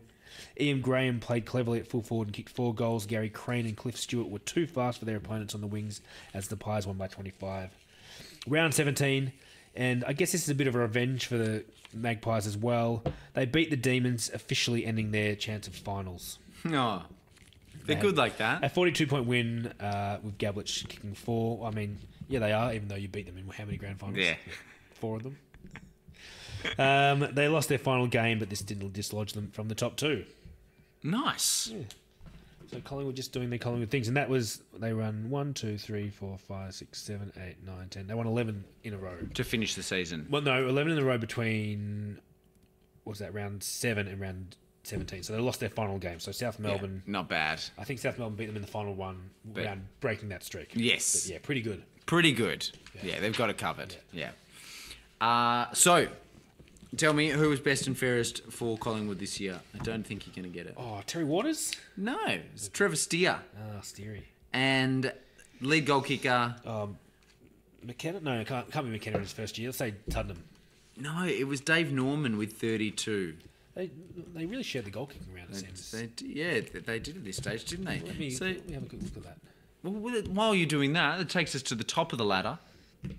Yeah, sorry, is it? just before you get to the top of the ladder. Please. You've got David Norman with 32, Tuddenham 27, Waters 25, Ian Graham 22, Peter McKenna 21. So Yeah, there you go. 5 players kicking 20 Over 20. Yeah, it's or not more. bad, is it? And then you got Michael Bone with 19. So yeah, a good spread there for goal kickers.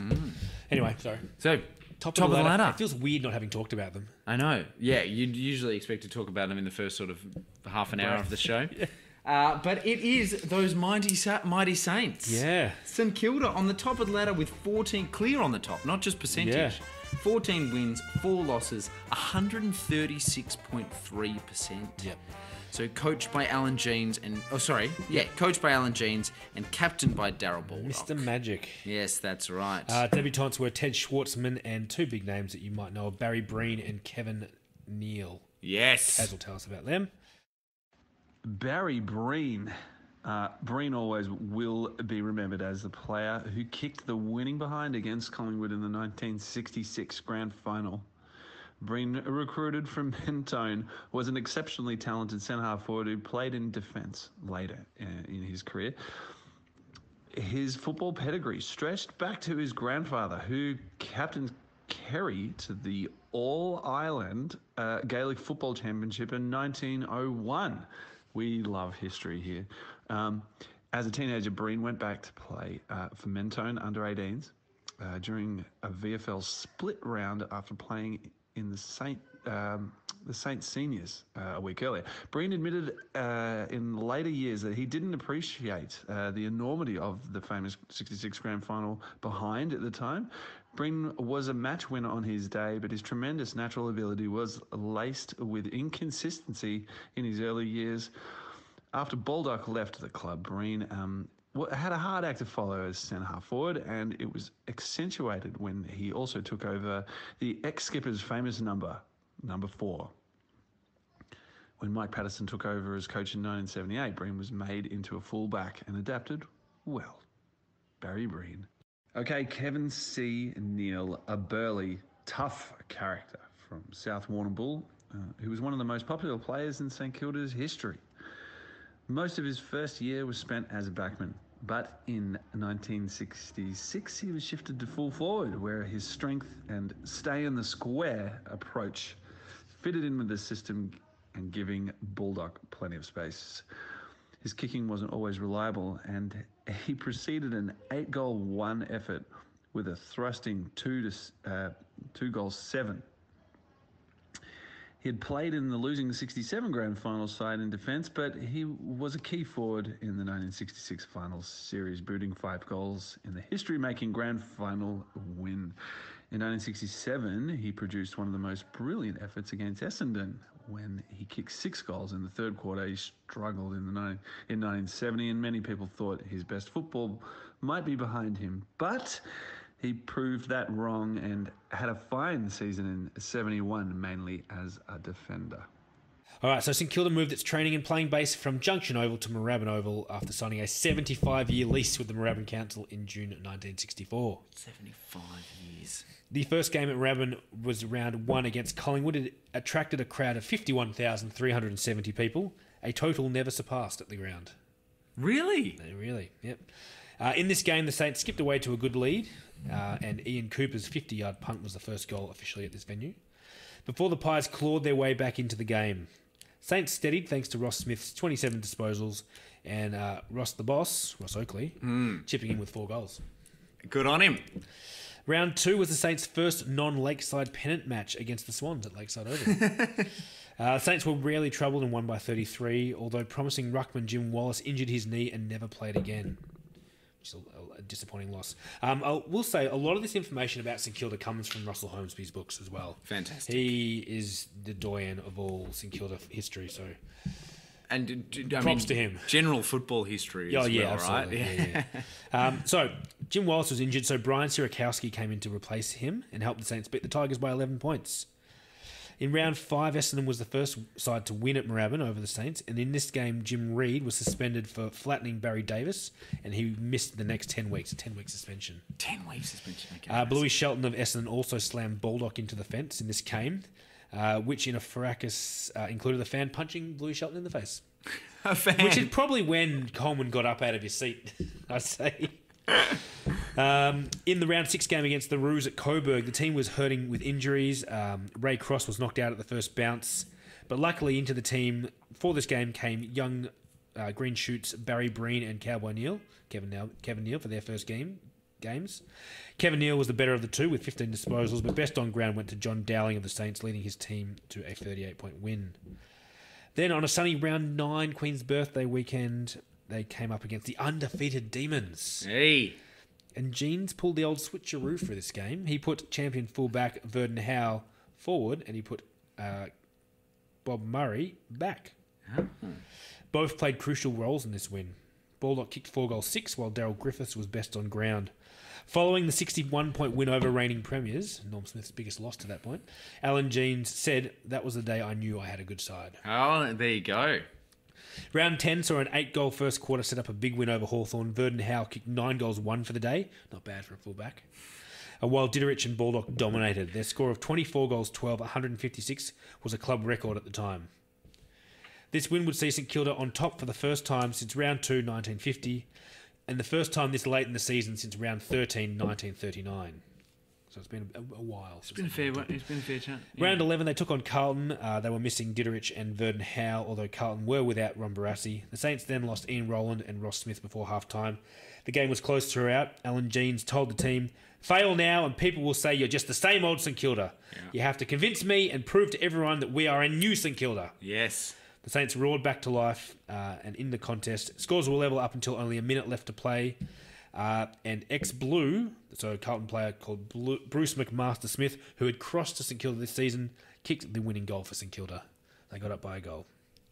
Round 13 was another dominant day for Baldock. He had 26 kicks, 8 marks, 5 handballs, and kicked 6 goals 4. As the Saints smashed the Swans again. They beat the Tigers, Dogs, lost again to the Bombers before finishing the season off with wins over North and Fitzroy. Ian Stewart was on fire against the Lions with 32 disposals. The Saints finished on top of the ladder for the first time ever. Smashed it. What a year. Only taken them 65 years, 60-something years. 68 years? 64 plus 3 is 67. Yeah. 65. 64 plus 3. But we're in 65. Yeah, 68. Yeah. All right, so who won best and fairest? I'm guessing it was probably Ian Stewart. No, it was Daryl Baldock. Oh, really? Because Ian Stewart won the Brownlow. Well, no. So Baldock won it, and he also won their leading goalkeeping with 44. Yeah. Unbelievable. Yeah. On top, I can't believe it.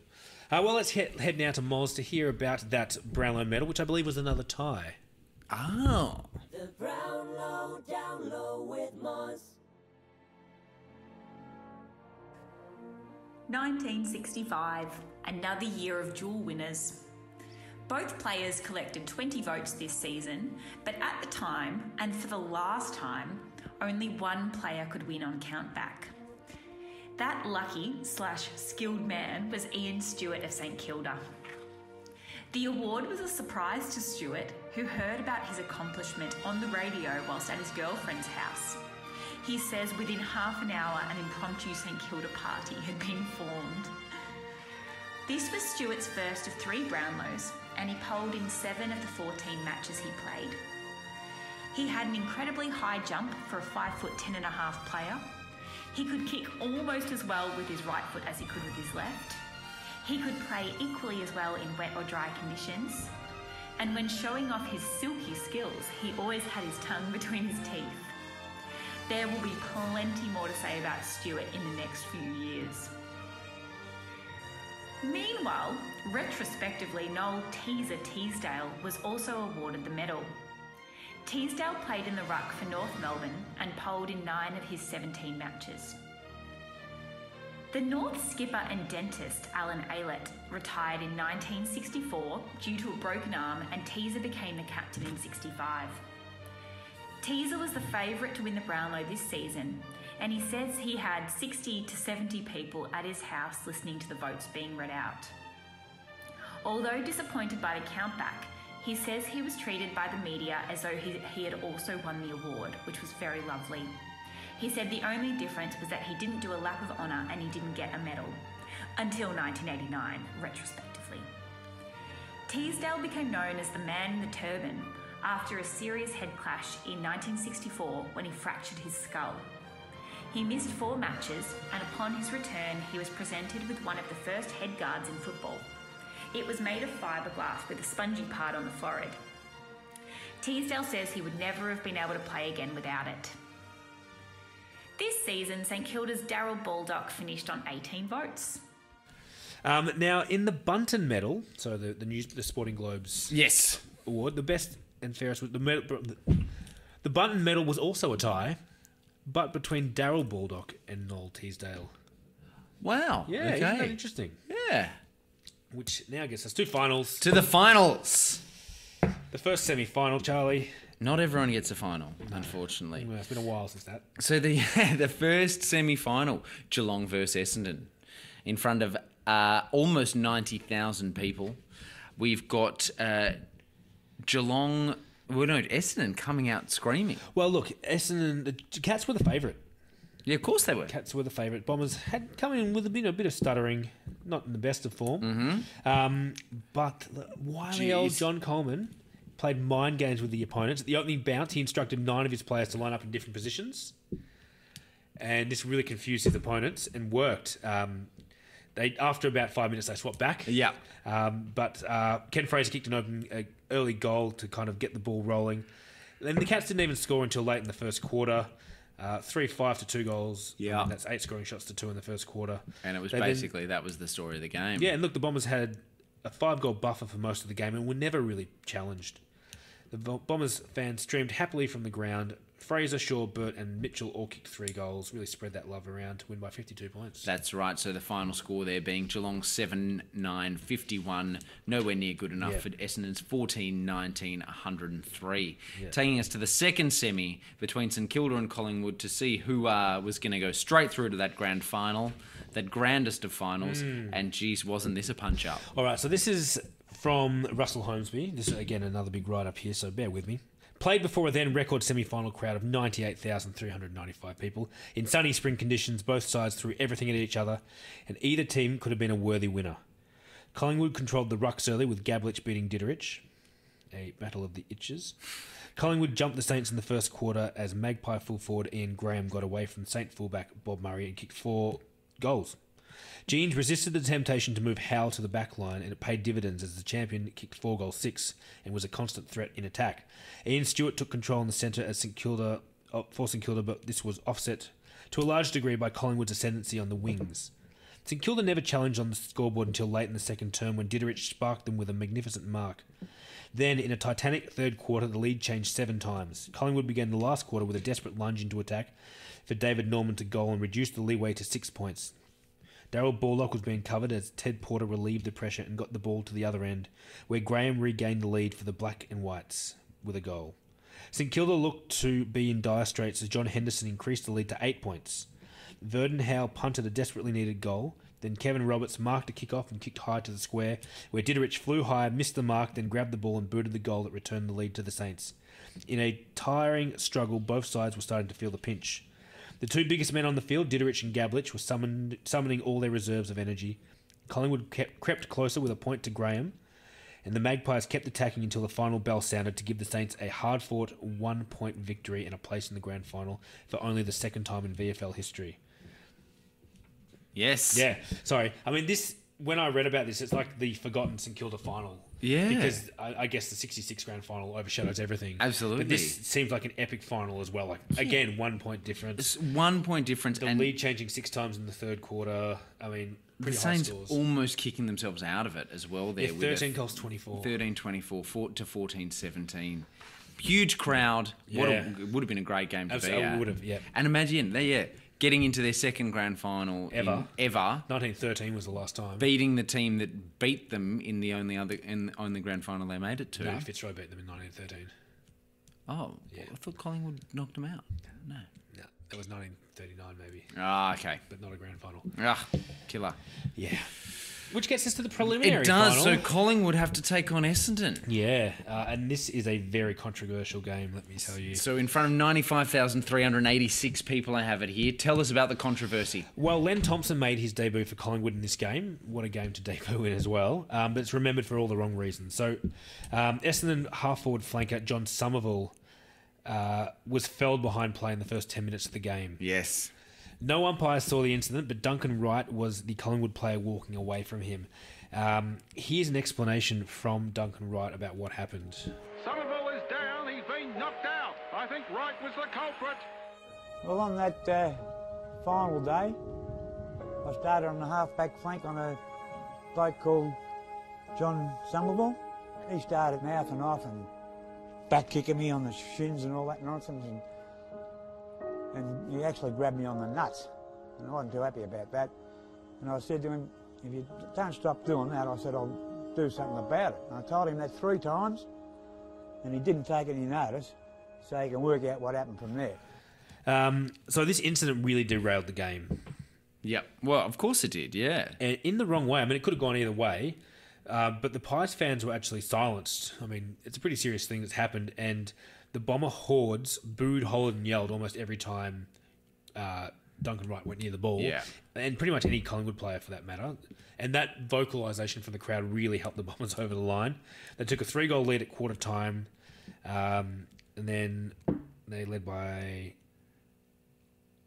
21 points and then 42 points before running it. Sorry. They led by 3 goals, 21 points, 42, and then ran out 55-point leaders. And yeah, that seems to overshadow the whole game as well. I mean, even the way I'm talking about it now. Fordham kicked 6 and John Burt was best on ground. Following the game, police action was taken as well because it was assault. Yeah. I suppose. Nothing ever happened, and when Duncan Wright was asked about it, he just said he didn't remember. He just denied everything. And that audio we heard was from him like 30, 40 years later. Yeah, so after the dust had settled well and truly. Yep. But here's the thing, he never played again. No, never picked in the side again. Nor umpire Ron Brophy was ever selected to umpire a VFL match again. Interesting, and I wonder whether that's for the same reason. Yeah.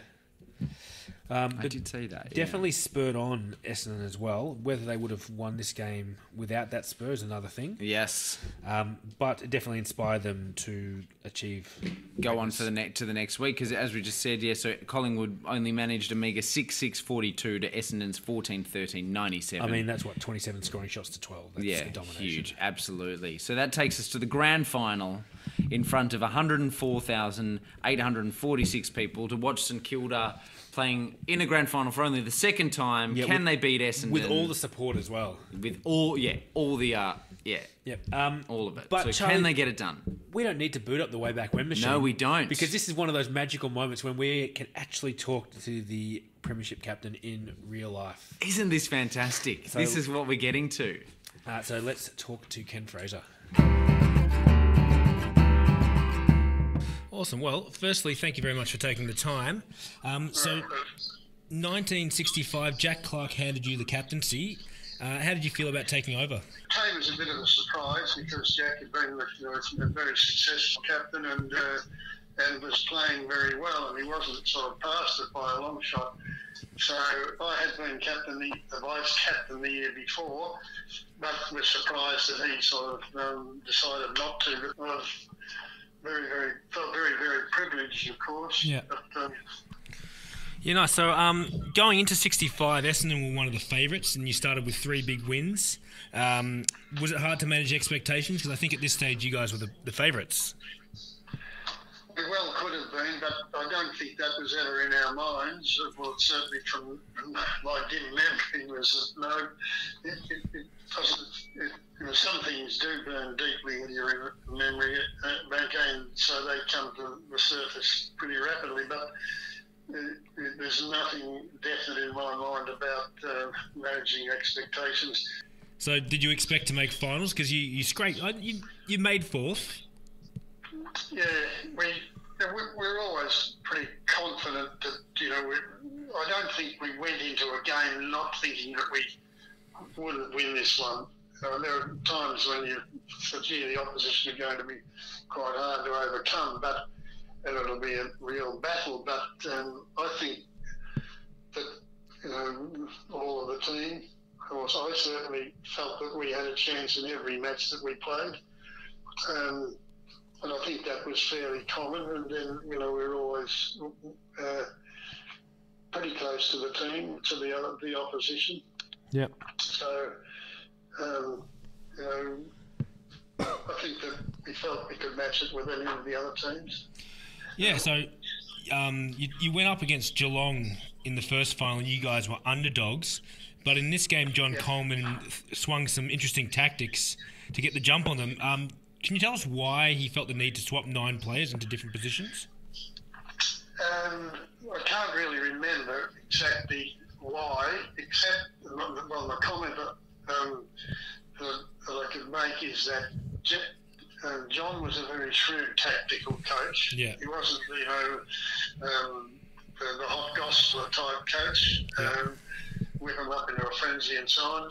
He was a very, when he spoke to you, you certainly took notice when he looked at you with his steely eyes and grey, but he was a very shrewd tactician, and I think that early in the match, Jack Clark was knocked out by a Geelong opponent, and so one of our top stars was sort of really played on, but nowhere near as effective. And I think that probably his tactics this time were that, we'll take when we jump ahead of the opposition, we'll switch players around, and so any possible setups that they might have had that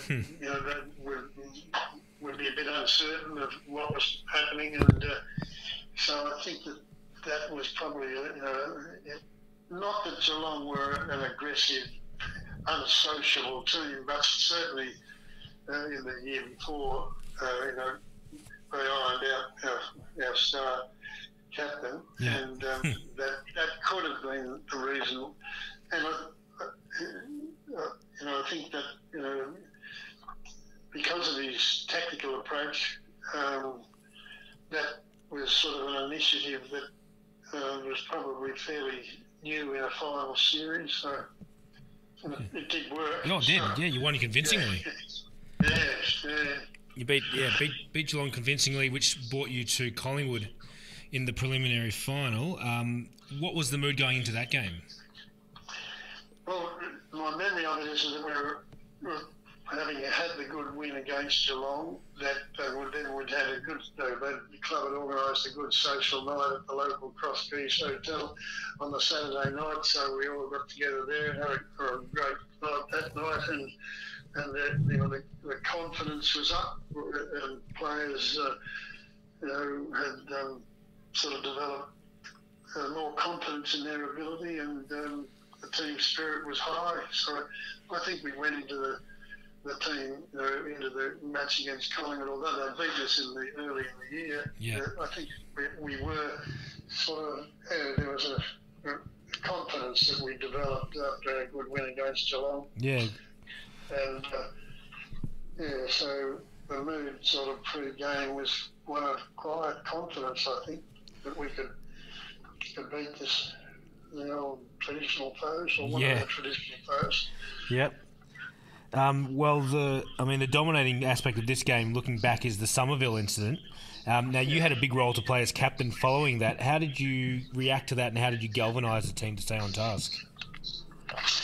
Yeah, it was one of the more memorable and unfortunate experiences that my time at Essendon, and the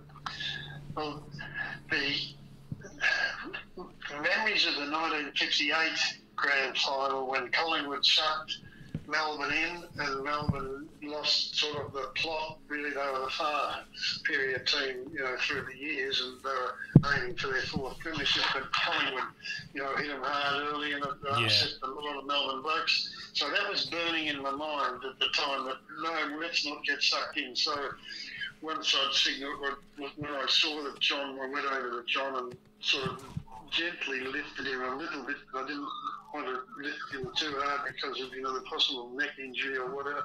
But saw blood trickling out of his mouth and his eyes were just glazed totally. So signalled to the umpire and the trainers and that. So while John was being carted off on the stretcher, went round to as many of our players as I could to say, don't get sucked in, we play the ball, let's not go for the man, play the ball, we win it on the scoreboard, we even up on the scoreboard, we don't even it up like trying to smash the opposition. Yeah. That was because that 58 grand final was burning in my mind. 58 was my first season as an 18-year-old. Yeah. Watching it, I just thought, crikey. But there's a bit of a humorous part to it that some people might have heard before because I told it a few times over the year. But the vice captain, Bluey Shelton, who was one of our tough men, I only found this out a couple of years ago from Peter McKenna, who was centre-half forward for Collingwood and playing on Bluey Shelton. So Peter was 18 playing centre-half forward for Collingwood and he had a function only about 4 or 5 years ago. Peter came up and said, "You remember that incident, Ken?" I said, "I certainly do, Peter." He said, "Well, what you probably didn't know," that he said, well, I know that you came up and told all the opposition your teammates to play the ball, don't you?" He said, did you know that your vice captain, the rugged Bluey Shelton, followed you up and said, "Hit the beast, hit their heads, don't put your head near the ball, son, or you'll get it kicked in." So I said, "Oh, crikey." But I talked to Bluey after that. Peter McKenna said he waved to the umpire and said, "Can he get shifted to full forward, please?" That was Peter's story. But I said to Bluey, "Well, Bluey, did you follow me up saying that?" He said, "Of course, Ken, I did." I said, "I knew what you'd be saying, but I wanted to put a bit of a fear in the retribution." And he said, "I would have." So I said, "Well, Bluey, we obviously were a good...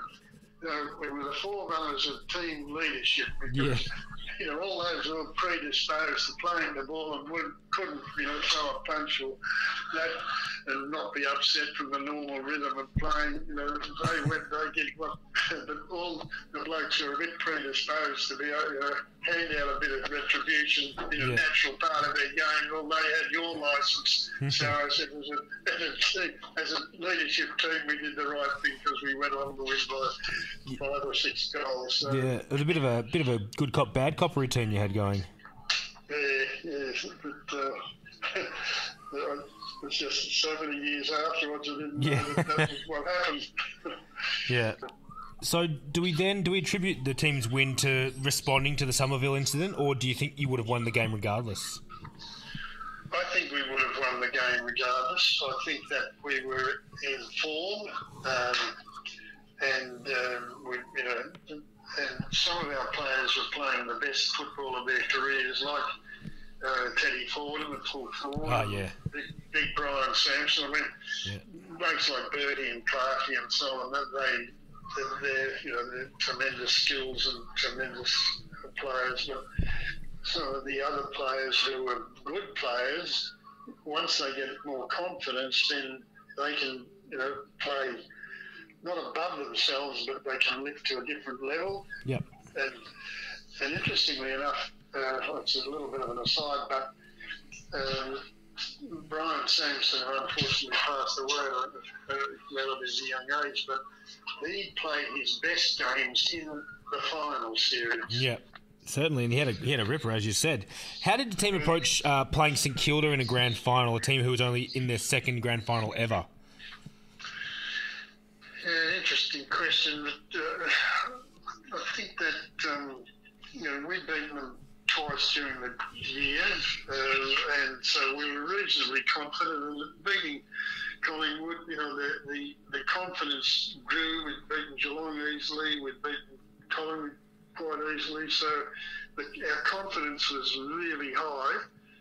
And blokes like Sampson and Ford, as I said, Jeff Gosper and Russell Blue, they were all playing really top football and exuding, great confidence. And so we've beaten them twice, and we also had more experience on the MCG. They'd only played about, in the previous 5 years, they'd only played about 3 finals at the MCG and possibly played a home and away game there. Yeah. But they played there.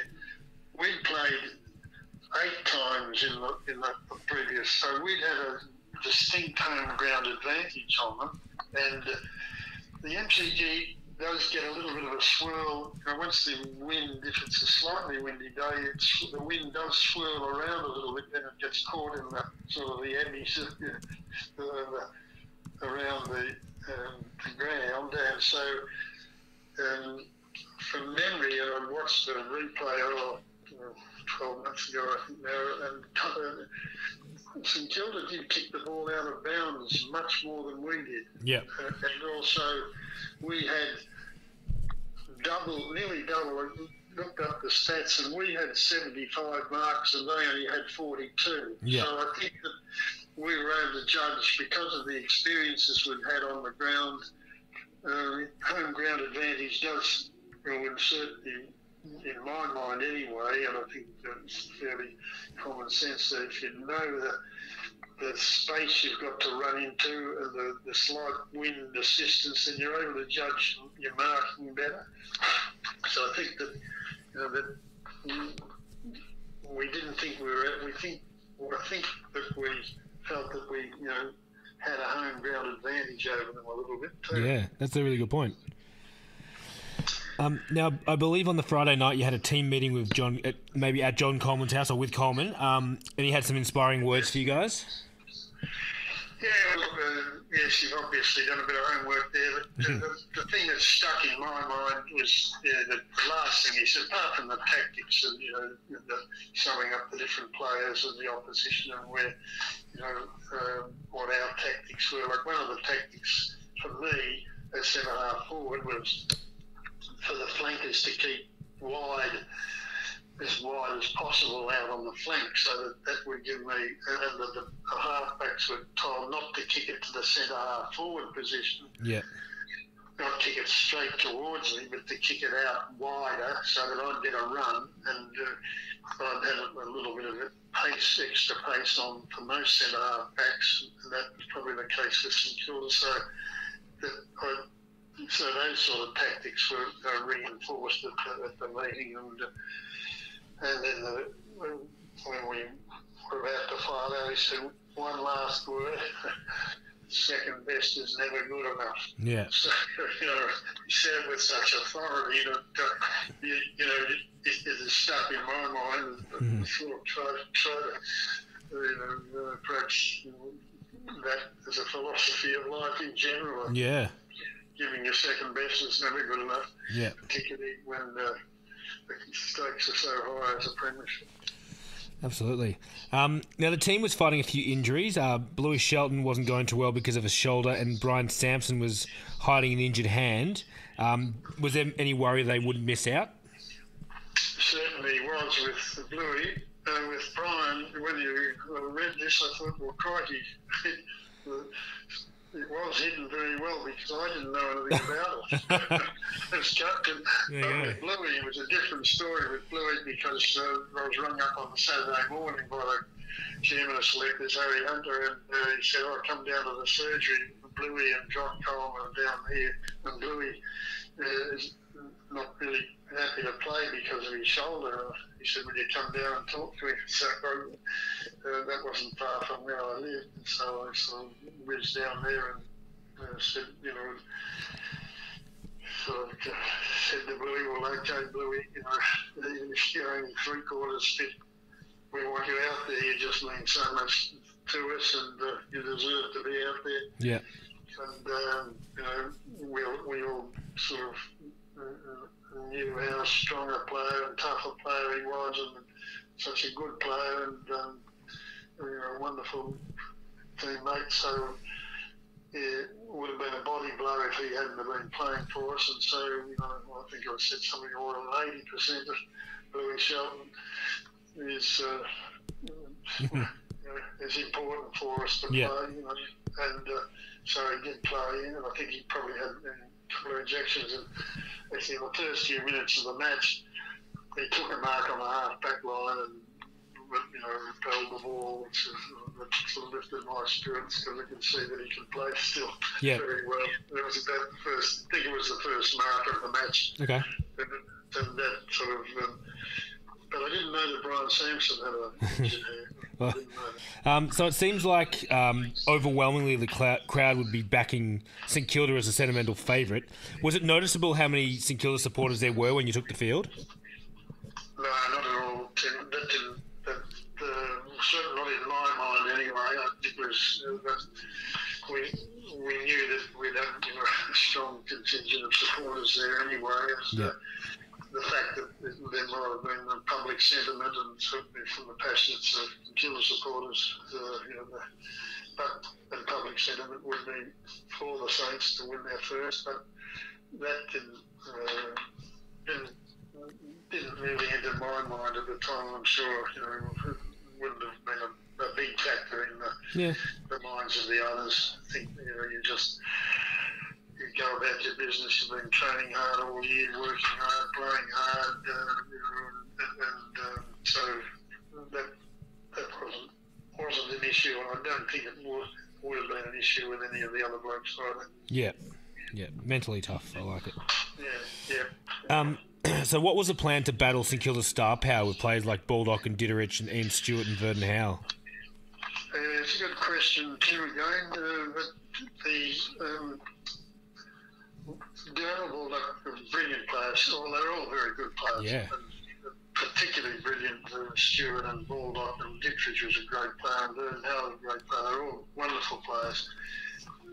We had a young bloke who started that year called Jeff Pryor, and Jeff had tremendous concentration. He was quite quick, and I'm pretty sure he played on, was shifted onto Darryl Baldock in one of our matches through the year, and his concentration and his speed, he was able to nullify him to a degree, and he certainly did that in the grand final. Instead of Bluey Shelton didn't have the pace to keep up with Darryl Baldock, and so they kindly put Jeff Pryor at centre half back, or just you follow Baldock all day and nullify him as he did.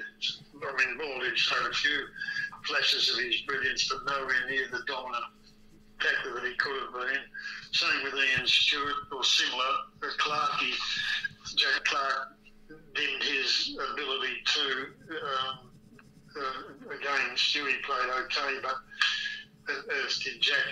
Jack was the fittest bloke in the AFL, also the VFL, and superbly fit, and tremendous football nous, read the play and so on. So he dimmed Stewie's influence, and then our ruckman Brian Sampson had one of his best ever games. Donnie McKenzie was a high leaper, and he could leap high, just as high as Carl Ditterich. Yeah.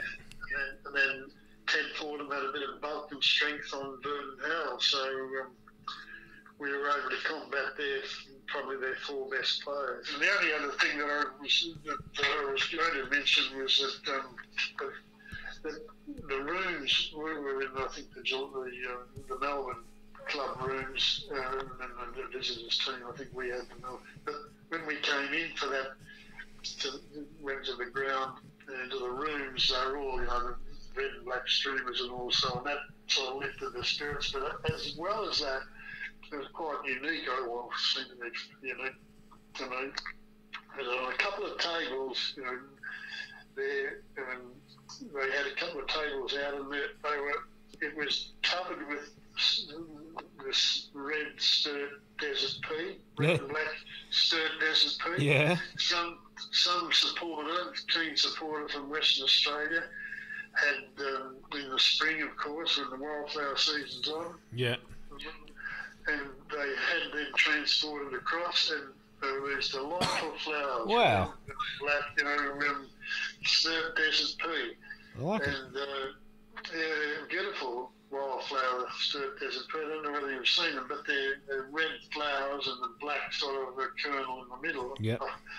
And that was just, it added to the atmosphere, just sort of. Yeah, I like it. there was that, and the other thing that sort of that brought to mind was when it was Johnny Mackenzie's 100th game. I remember running up the race, and Macca was.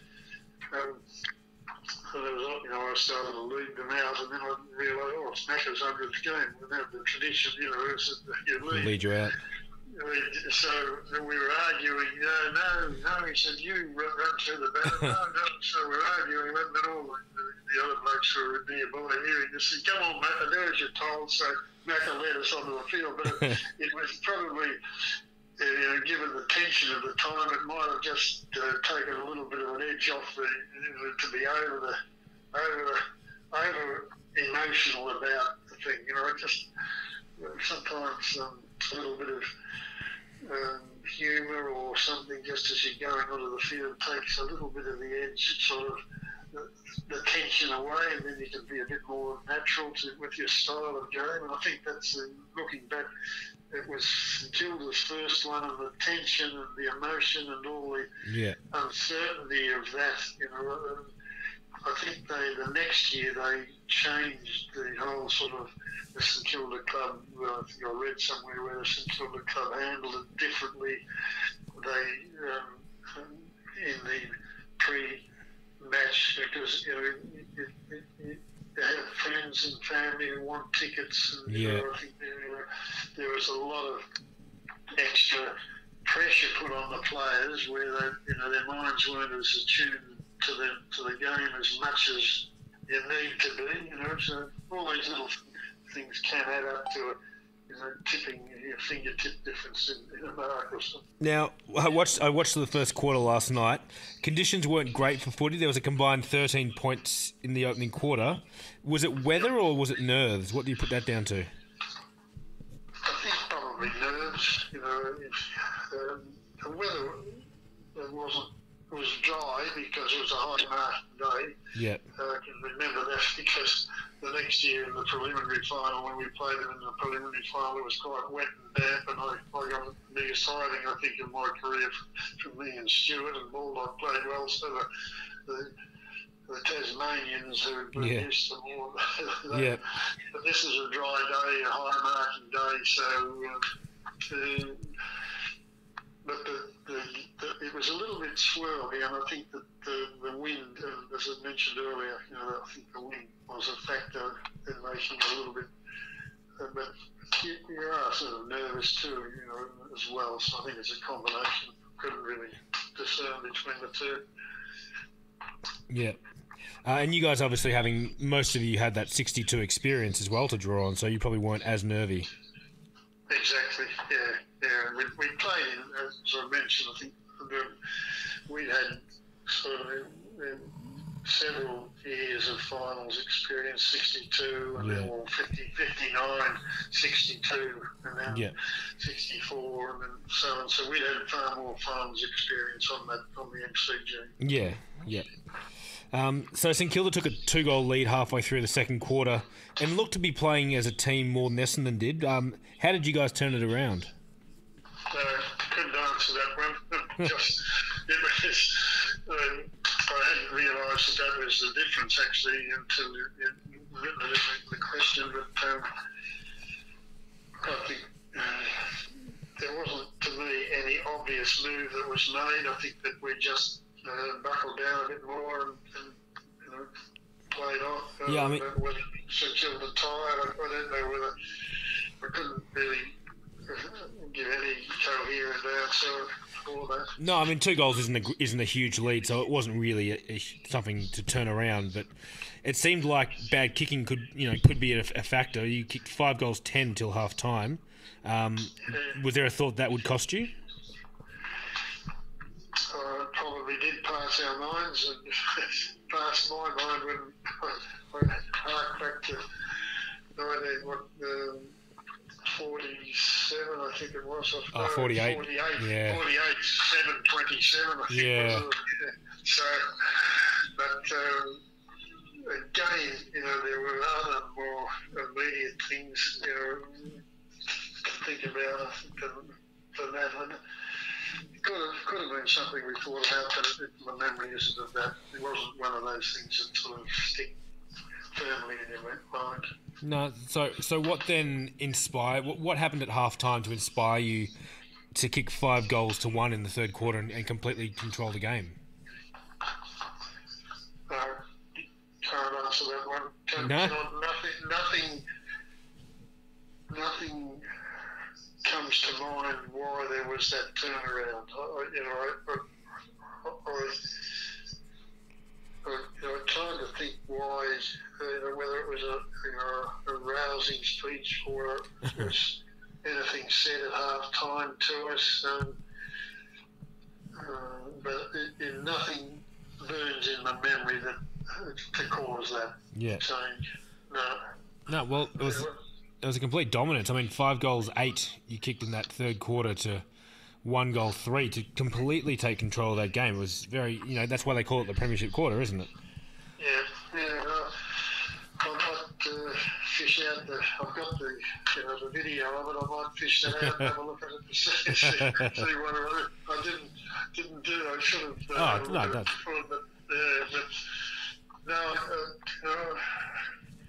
I guess we knew that when you talk to each other, we were a close team, so I think we sort of, the team spirit came to the fore, and that we knew that we'd have to lift our game and, run harder, chase harder, do more shepherding, and all that. So, but I don't think we lost confidence at all. I think that we still had, real belief that we could win this game. Yeah. I don't think there's any stage that we felt that it was beyond our winning. So there wasn't any special words that I can, as I said, that I can remember that sort of burned in my memory of it. That before the change, I think it was just maybe some sort of tired a bit, and a few things went our way, but we'll have to analyse that. Don't stress too much. And the Saints seemed to panic in that last quarter, and they swung quite a few changes. Do you remember what stage of the last quarter when you kind of realised, hey, we've won the Premiership? No, but one thing that I do remember was about 5 minutes to go, I could see something happened, and I could see Bluey Shelton had taken a mark, or somebody had taken a mark somewhere, or we kicked the goal, and Bluey Shelton looked across, and there's Bluey jumping up with his arms in the air with great joy, as if we won the match. And I'm thinking, oh, Bluey, there's still 5 minutes to go. We're only about 4 goals up. I don't think I've ever said that to him, but it was something I thought, God, don't get too excited yet, Bluey, we're not there yet. But the game was won in his mind. It was game was won in his mind. That's exactly right. That sums it up well. So when the siren did go, as the captain of the Premiership team, what is that feeling like? Well, the biggest memory is that it was sheer relief. Yeah. That we'd won. That after all the training, all the tactics, the hard year, and now we've won. Thank goodness for that. Yeah. It was just sheer relief. And once you got into the rooms, then there was this, the joy of celebration of family and friends, and all of that teammates hugging and so on. And that was when the jubilation sort of filled the emotions. But my immediate, when I was holding up the cup, was one of joy, but not exuberance. It was more relief. How does it compare to 62 when you weren't a captain? Is there a different feeling? Yes, there is. You just sort of felt that you were the sort of somehow fortunate to be standing on a dais, being presented with a cup. That's a pretty special feeling, and one that you feel very privileged. So, that's a sort of fairly unique experience, and so there is that joy and that you have, and the satisfaction, I suppose, of being the captain of and the privilege of being a captain of a team and a club that's sort of one of the most highly respected clubs in the AFL. So a different feeling. Yep. When you have that opportunity, I suppose, to receive a cup like that. Yeah, nice. So, who did you think was best on ground? Was it Ted Fordham with his 7 goals, or John Burt's 27 possessions, or someone else? What did you think? Yeah, I think that Ted deservedly was the... and I think most of the press at the time did say, I think it was Ted, according to the media, Ted was given... I think he would have won the Norm Smith Medal, 7 goals and 10 to 12 marks. So he was a real focal point and quite accurate and so on. And then I think the next, actually, Brian Sampson was given the next, and then Bertie third. I think that was the way that. But again, it's a bit subjective. But I think Ted was. Clearly, that was probably Ted's best ever game, and was a great focal point for us, and strong marking, accurate kicking, and 7 goals was probably what at that time was the greatest number of goals in the grand final. Still might be. No, Gary Ablett's 9 is the record now. Oh, that's right. Yep. Yeah. So and then Brian Sampson dominated in the air. And he collected, a huge amount of kicks around the ground. Was a great rover too. So So, how do you look back on this game now, like as a past premiership player? How is it remembered by you?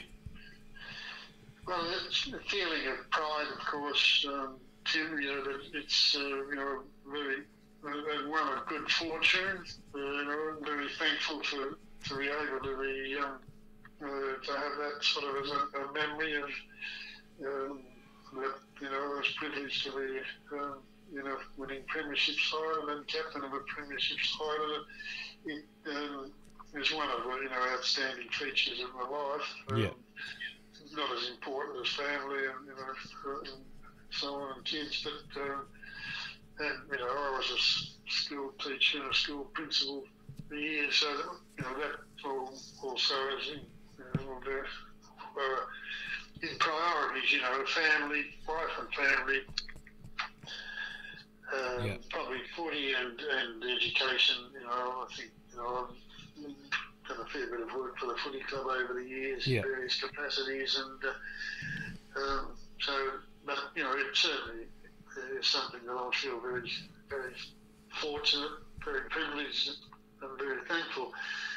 And winning a premiership certainly cements a really deep and long-lasting friendship with the players in the team. We meet regularly 3 or 4 times a year over the last 10, 15, 20 years.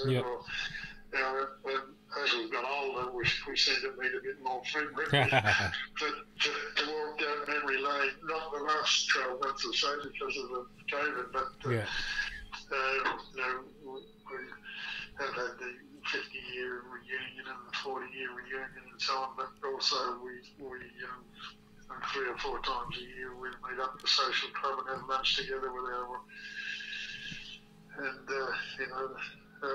so it's developed a strong friendship. It seems to cement a strong friendship over the years. And it must have been such a thrill when they found the footage of the 65 grand final again, to sit down and actually re-watch it. Certainly, it was just a wonderful sort of opportunity to relive that again. And if I get down in the dumps a bit every now and then, I'll not that it happens too often, but it's nice to have the air to say, all right, I'll have a look at this. Might do that. again shortly to just see what happened in that third quarter. Yeah. You've given me a good reason to walk down memory lane a bit more keenly. I'm glad. But, yeah. Well, Ken, thank you so much for taking the time to talk. We really appreciate it, and I really appreciate hearing from you as well. Awesome, Ken. Well, look, thank you for talking. I'll let you get back to your day, but I really appreciate it. Pleasure, Tim. Keep up the good work. All right, so here's some stats from that game. Essendon, 7 goals to Ted Fordham. Massive. Grand final. Gosper 2, Samson 2, Burt 1, Fraser 1, Mitchell 1 for St Kilda, Howe 3, Baldock 2, Rowland 2, Roberts 1, Smith 1. Final score, Charlie, if you will. The final score there, St Kilda's 9-16-70. Not enough to beat Essendon's 14-21, 105. I mean, you could again say St Kilda kicked themselves out of it. I mean, yeah, that's a lot of points to score. But you guys also, so 21 points is a hell of a lot. It was incredibly swirly. I mean, when we talked to Ken about that, he talked about the weather being horrendous in terms of wind. Anyway, some other winners very quickly. We got under 19, Collingwood defeating Carlton. Reserves, Collingwood defeating Richmond. Which, I mean, logically means the McClellan Trophy went to... who? Collingwood. Collingwood. Sorry. Yeah. So before we wrap this up, I just want to quickly talk about Norm Smith's legacy, Charlie. Yes. And we talked about this last episode as well. We did. Do you think his legacy is stronger because of what happened in 65? So this is an interesting conversation, I think. Because to the every man, every woman, to the average punter, who knows a little bit about the history. You know that Norm Smith was sacked, but you just assume he was sacked and that was the it. end. Yeah. But it's not it. He coaches another 2 seasons at Melbourne after this, before going on to South Melbourne. Yeah. But you don't really, you don't think about that. No. So, and I think even if you do, it's an interesting question, because you feel like almost from that point where the committee have sent a letter to Norm in 65, they've basically cut his legs out from underneath him. Yeah. And even though, he's who he is, you almost feel like the period of him coaching from when he took over to 65 is when it was his team. Yeah. And then after that, even though he was still the coach, it doesn't feel as much like it belongs to him. Does it also give him a valid excuse for why the team was so poor? I think it does. Yeah. I really do. I do. I think, even though it's his team and he's made it, he's created that team, he hasn't taken over someone else's team. It's his team. Yeah. You feel like maybe... Would you call it a schism? Yeah, without taking anything away from the man, because he's obviously still a fantastic coach, and as we said, he turns these other teams around. But it does feel like his legacy, those 2 years don't belong to his legacy. Yeah, no, that's a really good point. Yeah, which is really it's an interesting moment, because it's interesting to think if he hadn't been sacked, what would have happened? So is it that it's better to burn out than fade away? Yeah. Yeah. Yeah, it's a bit of that, isn't it? Yeah. Like what would have happened? Would this team still have fallen apart as much as it did if he hadn't been sacked? Quite possibly. Yeah. It wasn't the team. Everyone knows it was a team that was starting to come apart, right? Yeah. It was an older team. The best players were too old or starting to retire. Yeah. But he gets a pass on it almost because of what happened. Yeah, that's a really interesting point, because most coaches don't get that choice. Very few coaches, Checker Hughes being the exception, get to walk away as champion coaches. Yeah, exactly. I mean, did Checker Hughes tarnish his legacy by coaching that one extra that game? one game. The one time he coached and retired not having won a premiership? The only time. Yeah. It's a really interesting thing, and I think obviously Norm Smith's legacy is not tarnished. He's incredible, and even if you do look at it that way, it hasn't changed anything for him. But to look at it, you're absolutely right. The everyday person doesn't know that he continued coaching after that. Yeah. So yeah, Something to think about. He's got He's definitely got a different aura around him because of the sacking. I think it plays a huge part in his legacy. Yeah, for sure. Very interesting. All right, well, let's wrap this up. Let's start with some retirees, Charlie. Yes. So finishing off in 65, we have Brian Pert of Fitzroy, 125 games, 18 goals. Ray Slocum of Fitzroy, 121 games, 47 goals. Mervyn Hobbs, 74 games, 115 goals. Ken Turner at Collingwood, 170 games, 56 goals. Melbourne's John Lord, 132 games, 80 goals, 4 flags. Ian Bluey Shelton going out the best way possible, 91 games, 2 goals, 2 flags. The last game was a flag. Yeah, love that. Colin Uren of Hawthorn, 135 games, 34 goals, 1 flag. Carlton's Brian Buckley, 116 games, 6 goals. And Jim Frosty Miller of Carlton, he only played 11 games, kicked 29 goals, but he would go on to become a VFA legend, hence why I'm mentioning him. Nice. So let's wrap this up, Charlie. Let's talk about it, okay? Who got the wooden spoon? Wooden spoon was Hawthorn, their 11th wooden spoon. Yes, and... Their first since 1953. And their last as of now. Hey, yeah. I mean, they're in contention in 21. Yeah. That's a very good point, Charlie. They haven't had one since. It's a very good point. Interesting. They now have more flags and spoons. Well, good on them for turning that around. Yeah. Because it wasn't looking good for a long time. Who won the premiership in 65? Essendon, 35-point winners over St Kilda. It certainly was. Now, Tim, I want you to ask me who the leading goal kicker was, because I've got a stat for you here, which I love. Charlie, who was the leading goal kicker? Thank you for asking, Tim. It was John Peck of Hawthorn with 56 goals. So he's the third player to win goal kicking when his team won the wooden spoon.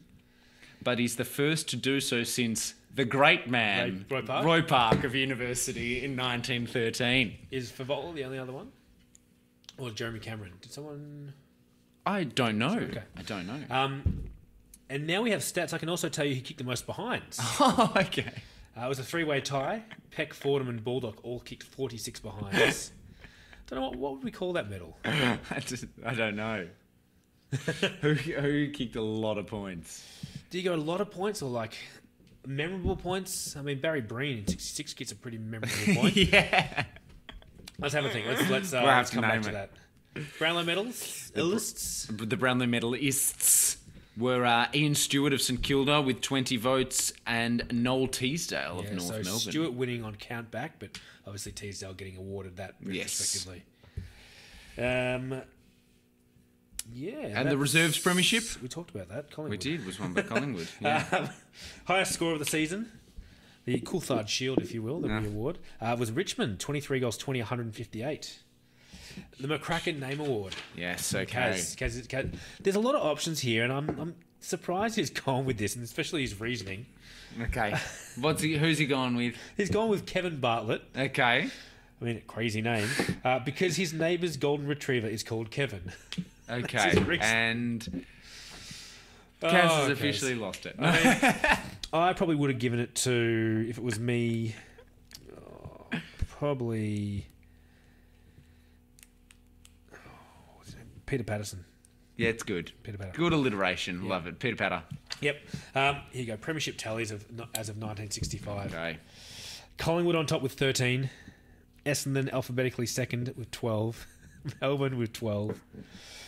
Carlton with 8, Fitzroy 8, Geelong 6, Richmond 5, South Melbourne 3, Hawthorn 1, Footscray 1. There we go. Yeah, we're about to get a new member of that list as well. Yes, we certainly are. A member that's going to stay down the bottom of it for quite a long time. Yeah. So there's 65. I know, pivotal 65 season. Huge. Everything changes. Yeah, you look at the clubs that are on the way up and then the clubs that are on the way down. Yeah. Very interesting. Yep. Well, what a time to be alive. To be alive, indeed. So, Charlie, next time we record, you will have a baby. Yes, I will. Well, because you were, expecting. We haven't mentioned that. But no, we haven't. Yes, I will. Your little demon's on the way. Another one. Another person to bring into the perpetually disappointing fold. In theory, we'll see. It could be a great year to be born as a Demon supporter. It could. Could be the only premiership you ever win, and she'll... Dad, why did you make me go for the Demons? Just like my father. Yes. Yeah. So I'm just trying to work out which Demons player you're going to name her after. Whether you go like a little Checker or a little Ivor. Yeah, well, we'll see. Yeah. We'll see. Little Chadwick. Is Chadwick a girl's name? I don't know whether you can turn any of these into girls' names. We'll see what we can do. Okay. But yes, very exciting. But I'm almost as excited to talk about 1966. Which is weird because you've always poo-pooed St Kilda. You've always... No, I love them. I love them. I love them. It's always good to have a team that's worse than you, isn't it? It's going to be what an exciting year to talk about, and there'll be so much info to talk about. So if you're a St Kilda supporter out there, make sure you are. Or you know a St Kilda supporter yes. who finally wants to listen to our podcast. Make sure you put this one out there, and please keep on recommending us, and give us if you get 5 seconds, give us a little review because it helps other people find us as well. So that'll be fantastic. But until 66, hooroo. I've been everywhere. 'Cause I've been everywhere, man. I've been everywhere, man. Across the deserts bare, man. I breathe them out. Hello and welcome. Let's start with the VFA. And continuing on from the grand saga that was prominent during last year, that that had issues with Moorabbin being disbarred and the rumours circling around Preston. A similar situation occurred in the lead-up to the 65 season, this time involving North Melbourne wanting to move to Coburg Oval. So this started middle of last year with North Melbourne in talks with the Coburg City Council, where the council wanted North Melbourne to move there in a long-term deal and had promised to build a new grandstand to make the ground VFL approved. And there were talks about North Melbourne and Coburg Football Club amalgamating, where the Coburg players would be invited to a pre-season training, and a percentage of the administration and board being moved over to North Melbourne. This fell through as Coburg wanted to stay within the VFA, and ended up leasing or subleasing Port Melbourne's football ground. With Port Melbourne, and North Melbourne ended up staying in Coburg for this season and then moved back to Arden Street. Also, Footscray attempted unsuccessfully to move to Skinner Oval, which is Sunshine's newly developed ground.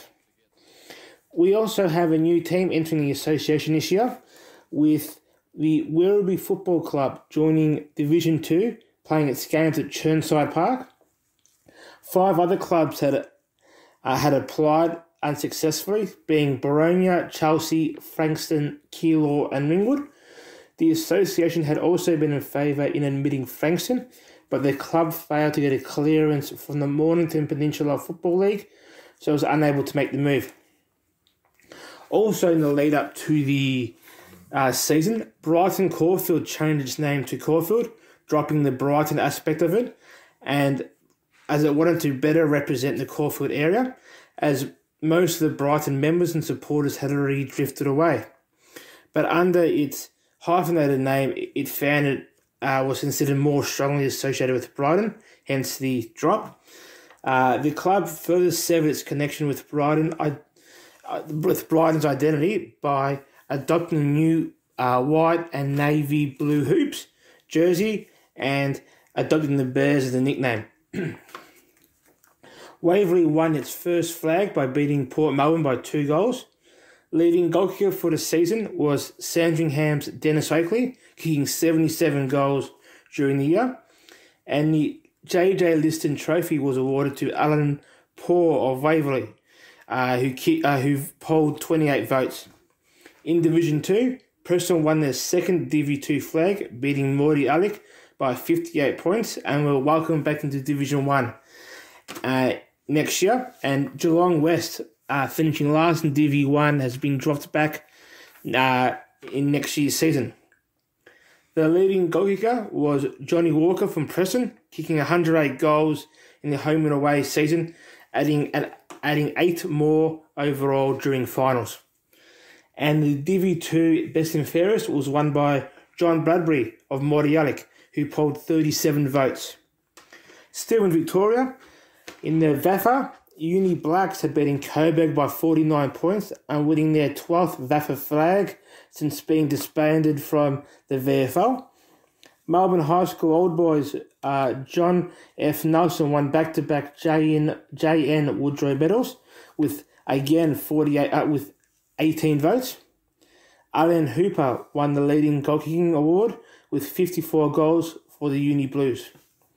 Across the border to the Sandful, Central District's midfielder Gary Window has won the McGarry medal with 16 votes. Leading goalkeeper was Norwood's Ian Brewer with 96 goals.